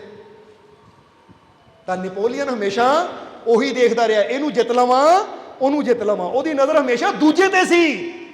ਇਸ ਲਈ ਜਿਹੜਾ ਨਾ ਵੇਖ ਪਰਾਈ ਚੋਪੜੀ ਨਾ ਤਰਸਾਈਏ ਜੀ, ਜਿਹੜਾ ਚੋਪੜੀ ਤੇ ਨਜ਼ਰ ਰੱਖਦਾ ਹੈ ਔਰ ਜੋ ਆਪਣੀ ਥਾਲੀ ਆ ਉਹਦਾ ਆਨੰਦ ਕਦੀ ਉਹ ਲੈ ਹੀ ਨਹੀਂ ਸਕਦਾ। ਇਸ ਲਈ ਜੀਵਨ ਦਾ ਆਨੰਦ ਲੈਣਾ ਤਾਂ ਜੋ ਮੇਰੇ ਮਾਲਿਕ ਨੇ ਮੈਨੂੰ ਦਿੱਤਾ ਹੈ, ਠੀਕ ਹੈ, ਮੈਂ ਮਿਹਨਤ ਕਰਨੀ ਹੈ। ਤਾਂ ਹੀ ਕਿਹਾ ਕਿ ਮੈਂ ਜਲਣਾ ਇੱਦਾਂ ਨਹੀਂ ਹੈ ਕਿ ਮੈਂ ਦੂਜੇ ਦੀ ਤਰੱਕੀ ਨੂੰ ਦੇਖ ਕੇ ਜਲਣਾ ਹੈ, ਬਲਕਿ ਮੈਂ ਕੋਸ਼ਿਸ਼ ਕਰਨੀ ਹੈ ਕਿ ਜੇ ਪ੍ਰਮਾਤਮਾ ਇਹਨੂੰ ਦੇ ਸਕਦਾ ਹੈ ਤਾਂ ਮੈਂ ਮਿਹਨਤ ਕਰੂੰਗਾ ਤਾਂ ਮੈਨੂੰ ਵੀ ਇੱਕ ਦਿਨ ਇਹ ਕਾਮਯਾਬੀ ਮਿਲ ਸਕਦੀ। ਇਸ ਲਈ ਸੜਨਾ ਨਹੀਂ ਹੈ, ਬਲਕਿ ਸ਼ੁਕਰ ਕਰਨਾ ਹੈ ਕਿ ਇਹ ਮੇਰੇ ਮਾਲਿਕ, ਜੇ ਤੂੰ ਮੇਰੇ ਨਾਲ ਹੈ ਤਾਂ ਮੈਨੂੰ ਕਾਮਯਾਬੀ ਵੀ ਜ਼ਰੂਰ ਮਿਲੇਗੀ। ਇੱਧਰ ਕਹਾਣੀ ਨੂੰ ਪੂਰਾ ਕਰੀਏ ਵਜ਼ੀਰ ਵਾਲੀ ਨੂੰ, ਕਿ ਜਦੋਂ ਫਕੀਰਾਂ ਨੇ ਇੰਨੀ ਗੱਲ ਕਹੀ ਤਾਂ ਉਸ ਵੇਲੇ ਵਜ਼ੀਰ ਦੇ ਮਨ ਤੇ ਇਦਾਂ ਦੀ ਸੱਟ ਵੱਜੀ ਕਿ ਗੱਲ ਤਾਂ ਵਾਕਿਆ ਹੀ ਸਹੀ ਹੈ, ਕਿ ਮੇਰੀਆਂ ਇੱਛਾਵਾਂ ਨੇ ਅੱਜ ਮੈਨੂੰ ਇੰਨਾ ਗਿਰਾ ਦਿੱਤਾ ਕਿ ਮੈਂ ਦਰ ਦੀਆਂ 3 ਮਹੀਨੇ ਤੋਂ ਠੋਕਰਾਂ ਖਾ ਰਿਹਾ ਹਾਂ, ਔਰ ਅੱਜ ਮੈਂ ਇੱਥੇ ਤੱਕ ਗਿਰ ਗਿਆ। धिक्कार है, इदां दी दौलत नूं मैं की करना जिहड़ा मैनूं इन्ना गिरा दिता, हाले आई भी नहीं तो मैं उहदी खातर इन्ना गिर गया, तो जदों आ जाएगी फिर पता नहीं इन्हें मैनूं की कराना है। कहंदे उस वेले वो वजीर ने चरनां 'च सिर रख दिता। फकीर कहंदे की गल होई, हुण तां तैनूं 3 सवालों जवाब मिल गया, हुण जाके दस राजे नूं और अद्धा राज लै ला। तो उस वेले वजीर ने कहा, मारे एक गल दसो, ਜਦੋਂ ਤੁਹਾਨੂੰ ਇਹ 3 ਸਵਾਲਾਂ ਦਾ ਜਵਾਬ ਮਿਲਿਆ ਸੀ ਤਾਂ ਤੁਸੀਂ ਇੱਥੇ ਕੀ ਕਰਦੇ ਹੋ, ਤੁਸੀਂ ਕਿਉਂ ਨਹੀਂ ਗਏ? ਤਾਂ ਵਜ਼ੀਰ ਨੇ ਜਦੋਂ ਪੁੱਛਿਆ, ਉਹ ਫਕੀਰ ਕਹਿੰਦੇ ਜਦੋਂ ਮੈਨੂੰ ਵੀ ਦੱਸਣ ਵਾਲੇ ਨੇ, ਮੇਰੇ ਗੁਰੂ ਨੇ ਇਦਾਂ ਦੀ ਝੜਕ ਮਾਰੀ ਨਾ, ਸ਼ਰਮ ਹੈ ਤੈਨੂੰ, ਲਾਨਤ ਹੈ ਤੇਰੇ ਤੇ, ਇਹ ਧਨ ਦੇ ਪਿੱਛੇ ਇੰਨਾ ਗਿਰ ਗਿਆ। ਤਾਂ ਉਸ ਲਈ ਧਨ ਦਾ ਮੋਹ ਹੀ ਖਤਮ ਹੋ ਗਿਆ। ਤਾਂ ਸੋਚਿਆ ਕਿ ਹੁਣ ਇਹ ਧਨ ਦੀ ਬਜਾਏ ਉਹ ਪਰਮ ਧਨ ਨੂੰ ਜੋੜਾਂ, ਉਹ ਰੱਬ ਦੇ ਨਾਮ ਨੂੰ ਜੋੜਾਂ, ਉਹ ਨੇਕੀਆਂ ਦਾ ਧਨ ਜੋੜਾਂ ਜਿਹੜਾ ਸੱਚਾ ਧਨ ਹੈ। इसलिए मैं दोबारा गया ही नहीं, वो कपड़े ला के उत्थे रख दिते, वो भी अज पे मेरे कोल।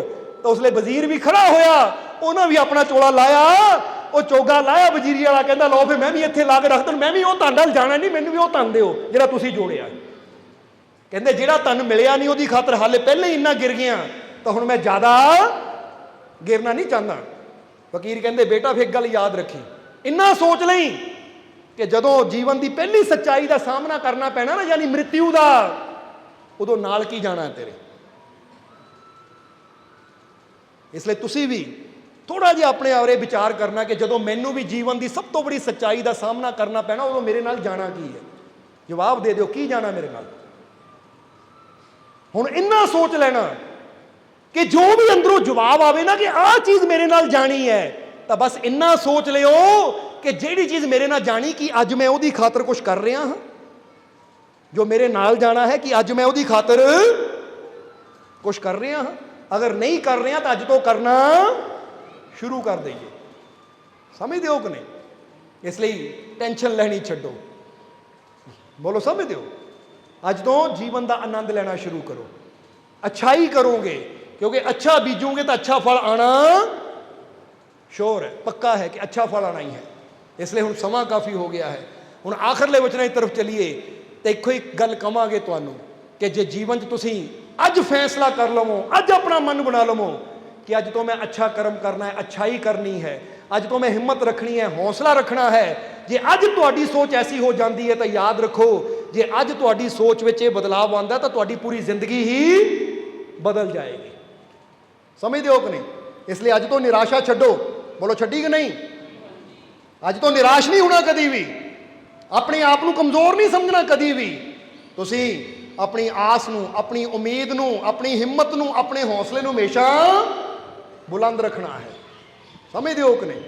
इसलिए अज तो सोचना शुरू कर दो, जे बीमार हो तो सोचना शुरू कर दो कि मैं तंदुरुस्त हाँ, मैं सेहतमंद हाँ, क्योंकि जैसी तुहाडी सोच होनी वैसा ही तुसीं तुहाडे जीवन च उहदा असर होना शुरू हो जाना है।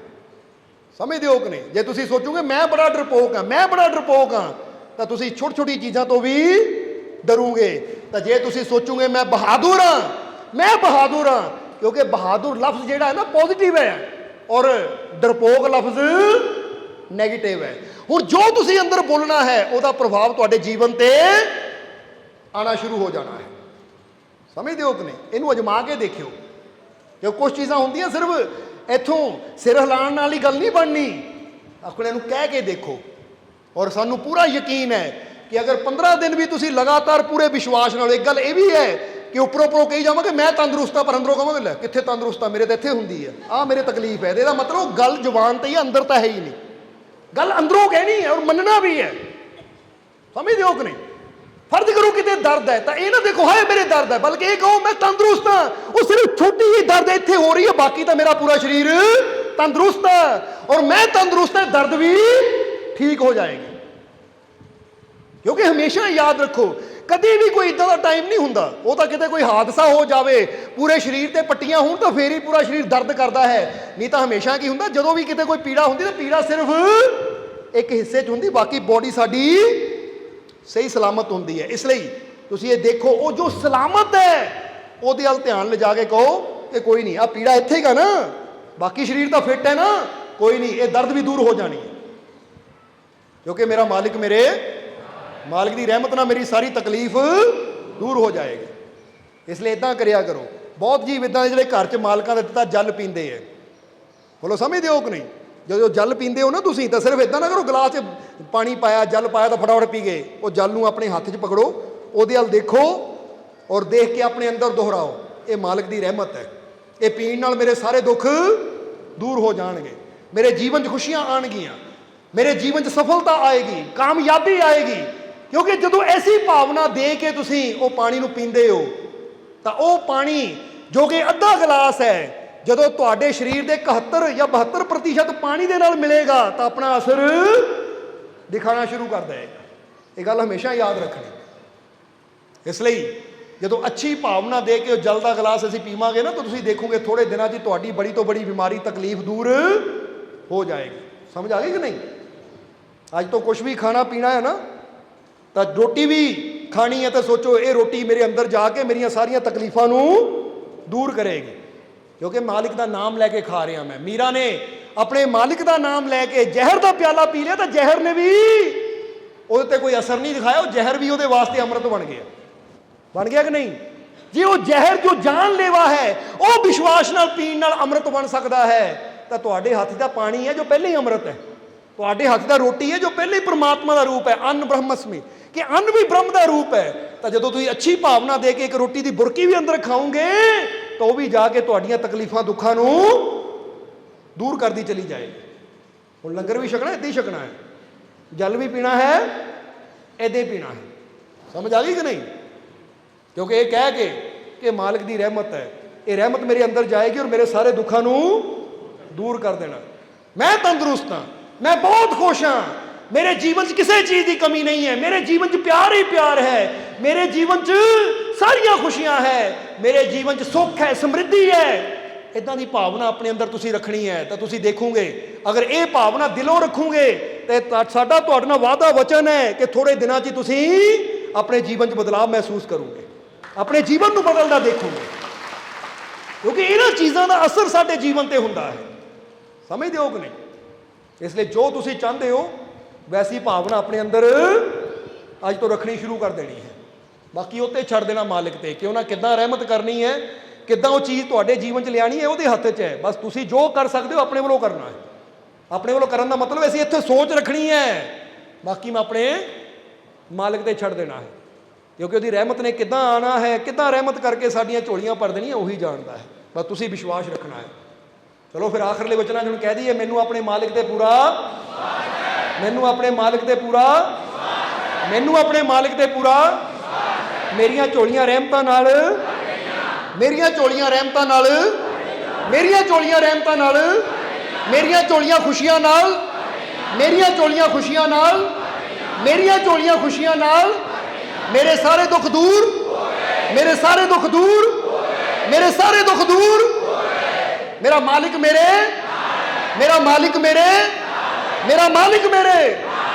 ਬਸ ਇਹ ਯਕੀਨ ਰੱਖਣਾ ਹੈ, ਦੁੱਖ ਵੀ ਜ਼ਰੂਰ ਦੂਰ ਹੋਣਗੇ, ਝੋਲੀਆਂ ਵੀ ਖੁਸ਼ੀਆਂ ਨਾਲ ਜ਼ਰੂਰ ਭਰਨਗੀਆਂ, ਰਹਿਮਤਾਂ ਨਾਲ ਝੋਲੀਆਂ ਜ਼ਰੂਰ ਭਰਨਗੀਆਂ, ਔਰ ਹਰ ਕਦਮ ਤੇ ਮਾਲਿਕ ਤੁਹਾਡੀ ਰੱਖਿਆ ਵੀ ਕਰੇਗਾ। ਬਸ ਇਹ ਵਿਸ਼ਵਾਸ ਰੱਖਣਾ ਹੈ ਕਿ ਮੈਂ ਇਕੱਲਾ ਨਹੀਂ ਹਾਂ, ਮੇਰਾ ਮਾਲਿਕ ਹਰ ਕਦਮ ਤੇ ਹਰ ਪਲ ਮੇਰੇ ਨਾਲ ਹੈ। ਕਿਉਂਕਿ ਜਿੱਦਾਂ ਦੱਸਿਆ ਕਿ ਜੇ ਉਹ ਜੀਵ ਜਿਨ੍ਹਾਂ ਦਾ ਨਾਮ ਦਲਜੀਤ ਕੌਰ ਹੈ, ਉਹਨਾਂ ਨੂੰ ਮਾਲਕ ਐਡੀ ਵੱਡੀ ਤਕਲੀਫ ਚੋਂ, ਐਡੀ ਵੱਡੀ ਪੀੜਾ ਚੋਂ ਮੁਰਦੇ ਨੂੰ ਦੁਬਾਰਾ ਜ਼ਿੰਦਗੀ ਦੇ ਸਕਦੇ ਹੋ, ਤੁਹਾਡੀ ਜ਼ਿੰਦਗੀ 'ਚ ਵੀ ਖੁਸ਼ੀਆਂ ਜ਼ਰੂਰ ਆ ਸਕਦੀਆਂ ਹੈ, ਤੁਹਾਡੇ ਦੁੱਖ ਦਰਦ ਵੀ ਜ਼ਰੂਰ ਦੂਰ ਹੋ ਸਕਦੇ ਆ। ਬਸ ਯਕੀਨ ਰੱਖਣਾ ਆਪਣੇ ਅੰਦਰ, ਤਾਂ ਜੀਵਨ 'ਚ ਕੋਈ ਕਮੀ, ਕੋਈ ਤੋੜ, ਕੋਈ ਘਾਟ ਨਹੀਂ ਆਏਗੀ। ਕਿਉਂਕਿ ਜਿਹੜਾ ਆਪਣੇ ਮਾਲਿਕ ਤੇ ਵਿਸ਼ਵਾਸ ਰੱਖਦਾ ਹੈ, ਫਿਰ ਹਰ ਕਦਮ ਤੇ ਮਾਲਿਕ ਉਹਦਾ ਸਾਥ ਦਿੰਦੇ ਔਰ ਉਹਦੀਆਂ ਝੋਲੀਆਂ ਰਹਿਮਤ ਨਾਲ ਜ਼ਰੂਰ ਭਰਦੇ ਹੈ। ਔਰ ਹੁਣ ਅੰਤ ਵਿੱਚ ਇਹੀ ਅਸੀਂ ਉਸ ਮਾਲਿਕ ਦੇ ਚਰਨਾਂ 'ਚ ਅਰਦਾਸ ਬੇਨਤੀ ਕਰਾਂਗੇ। ਪਹਿਲਾਂ ਜ਼ਰਾ ਸਮਾਈਲ ਕਰੋ, ਹੱਸ ਕੇ ਦਿਖਾਓ ਥੋੜਾ ਜਿਹਾ, ਕਿਉਂਕਿ ਇਹਦੇ ਪਿੱਛੇ ਵੀ ਰਾਜ ਹੁੰਦਾ, ਕਈ ਵਾਰ ਦੱਸਿਆ ਹੈ। ਕਿਉਂਕਿ ਜਦੋਂ ਫਰਿਆਦ ਕਰਨੀ ਹੋਵੇ ਨਾ, ਫਿਰ ਦੱਸਣਾ ਪੈਂਦਾ ਮਾਲਿਕ ਨੂੰ ਕਿ ਐ ਮੇਰੇ ਮਾਲਿਕ, ਜਿਸ ਤਰ੍ਹਾਂ ਇਸ ਵੇਲੇ ਇਹ ਤੇਰੇ ਪਿਆਰੇ ਬੈਠੇ ਮੁਸਕਰਾ ਰਹੇ ਹੈ ਨਾ, ਇੱਦਾਂ ਹੀ ਆਪਣੀ ਰਹਿਮਤ ਇਹਨਾਂ ਤੇ ਸਦਾ ਬਣਾਏ ਰੱਖੀ ਕਿ ਇੱਦਾਂ ਹੀ ਇਹ ਮੁਸਕਰਾਉਂਦੇ ਰਹਿਣ, ਇਹਨਾਂ ਦੇ ਜੀਵਨ 'ਚ ਹੱਸੀ, ਇਹ ਮੁਸਕਰਾਹਟ, ਇਹ ਖੁਸ਼ੀ ਸਦਾ ਬਣੀ ਰਵੇ। ਔਰ ਮਾਲਿਕ ਤੁਹਾਡੀਆਂ ਸਭ ਦੀਆਂ ਤਕਲੀਫਾਂ, ਦੁੱਖਾਂ, ਪਰੇਸ਼ਾਨੀਆਂ ਨੂੰ ਦੂਰ ਕਰਨ। ਆਉਣ ਵਾਲਾ ਸਮਾਂ ਤੁਹਾਡੇ ਸਭ ਦੇ ਵਾਸਤੇ ਕਾਮਯਾਬੀ, ਸਫਲਤਾ ਭਰਿਆ ਆਵੇ। ਹਰ ਵੇਲੇ ਤੁਹਾਡੇ ਅੰਦਰੋਂ ਆਪਣੇ ਮਾਲਿਕ ਦੇ ਸ਼ੁਕਰਾਨੇ ਦੀ ਹੀ ਆਵਾਜ਼ ਆਵੇ ਕਿ ਤੁਸੀਂ ਆਪਣੇ ਮਾਲਿਕ ਦਾ ਹਰ ਹਾਲਾਤ ਵਿੱਚ, ਹਰ ਮਾਰਗ ਤੇ ਚੱਲਦਿਆਂ, ਹਰ ਜਗ੍ਹਾ ਹਮੇਸ਼ਾ ਸ਼ੁਕਰਾਨਾ ਕਰੋ ਔਰ ਆਪਣੇ ਮਾਲਿਕ ਤੇ ਹਮੇਸ਼ਾ ਵਿਸ਼ਵਾਸ ਰੱਖੋ ਕਿ ਮੈਂ ਇਕੱਲਾ ਨਹੀਂ ਹਾਂ, ਹਰ ਜਗ੍ਹਾ ਮੇਰਾ ਮਾਲਿਕ ਮੇਰੇ ਨਾਲ ਹੈ। ਇਹ ਵਿਸ਼ਵਾਸ ਤੁਹਾਡਾ ਵੱਧਦਾ ਚਲਾ ਜਾਵੇ ਔਰ ਤੁਹਾਡੇ ਜੀਵਨ ਦੀਆਂ ਸਾਰੀਆਂ ਪਰੇਸ਼ਾਨੀਆਂ, ਤਕਲੀਫਾਂ, ਦੁੱਖਾਂ ਨੂੰ ਮਾਲਿਕ ਦੂਰ ਕਰਨ। ਆਉਣ ਵਾਲਾ ਸਮਾਂ ਤੁਹਾਡੇ ਸਭ ਦੇ ਵਾਸਤੇ ਕਾਮਯਾਬੀ, ਸਫਲਤਾ, ਖੁਸ਼ੀਆਂ ਭਰਿਆ ਹੋਵੇ। ਆਪਣੀ ਕਿਰਪਾ, ਦਇਆ, ਮਿਹਰ, ਰਹਿਮਤ, ਬਖਸ਼ਿਸ਼ ਹਮੇਸ਼ਾ ਤੁਹਾਡੇ ਤੇ ਮਾਲਿਕ ਬਣਾਏ ਰੱਖੇ। ਔਰ ਅੱਜ ਜਿੰਨੇ ਵੀ ਜੀਵ ਉਸ ਮਾਲਿਕ ਦੇ ਦਰ ਤੇ ਆਪਣੀ ਹਾਜ਼ਰੀ ਲਗਾ ਰਹੇ ਹੈ, ਮਾਲਿਕ ਤੁਹਾਡੀ ਸਭ ਦੀ ਹਾਜ਼ਰੀ ਆਪਣੇ ਚਰਨਾਂ 'ਚ ਕਬੂਲ ਕਰਨ। ਔਰ ਅੱਜ ਬਹੁਤ ਜੀਵ ਐਸੇ ਜੋ ਨਿਆਜ਼ਾਂ ਵੀ ਲੈ ਕੇ ਆਏ ਹੈ। ਜੇ ਕੋਈ ਆਪਣੀ ਤਕਲੀਫ, ਦੁੱਖ ਦੀ ਨਿਆਜ਼ ਲੈ ਕੇ ਆਇਆ ਹੈ, ਤਾਂ ਜਿਸ ਭਾਵਨਾ ਨਾਲ ਉਹ ਜੀਵ ਨਿਆਜ਼ ਲੈ ਕੇ ਆਇਆ ਹੈ, ਮਾਲਕ ਉਹਦੀ ਉਹ ਭਾਵਨਾ ਨੂੰ, ਉਹਦੀ ਕਾਮਨਾ ਨੂੰ ਪੂਰਾ ਕਰਨ, ਉਹਦੀ ਨਿਆਜ਼ ਨੂੰ ਕਬੂਲ ਕਰਨ। ਔਰ ਜਿਹੜਾ ਜੀਵ ਅੱਜ ਖੁਸ਼ੀ ਦੀ ਨਿਆਜ਼ ਲੈ ਕੇ ਆਇਆ ਹੈ, ਮਾਲਕ ਉਹਦੀ ਖੁਸ਼ੀ ਦੀ ਨਿਆਜ਼ ਨੂੰ ਵੀ ਕਬੂਲ ਕਰਨ ਔਰ ਉਹ ਜੀਵ ਦੀ ਝੋਲੀ 'ਚ ਇੰਨੀਆਂ ਖੁਸ਼ੀਆਂ ਪਾ ਦੇਣ ਕਿ ਉਹਨੂੰ ਫਰਿਆਦਾਂ ਕਰਨ ਦੀ ਕਦੀ ਲੋੜ ਹੀ ਨਾ ਪਵੇ। ਔਰ ਆਪਣੀ ਰਹਿਮਤ ਹਮੇਸ਼ਾ ਮਾਲਿਕ ਤੁਹਾਡੇ ਤੇ ਬਣਾਏ ਰੱਖੇ। ਇਹੀ ਸਾਡੀ ਉਸ ਮਾਲਿਕ ਦੇ ਚਰਨਾਂ 'ਚ ਅਰਦਾਸ ਬੇਨਤੀ ਹੈ। ਔਰ ਹੁਣ ਅੰਤ ਵਿੱਚ ਤੁਹਾਡੇ ਸਭ ਦੇ ਅੰਦਰ ਵਸਦੇ ਉਸ ਮਾਲਿਕ ਨੂੰ ਅਸੀਂ ਪ੍ਰਣਾਮ ਕਰਦੇ ਹਾਂ। ਸਾਡਾ ਪ੍ਰਣਾਮ ਸਵੀਕਾਰ ਕਰੋ। ਜੈ ਮਾਲਕਾਂ ਦੀ।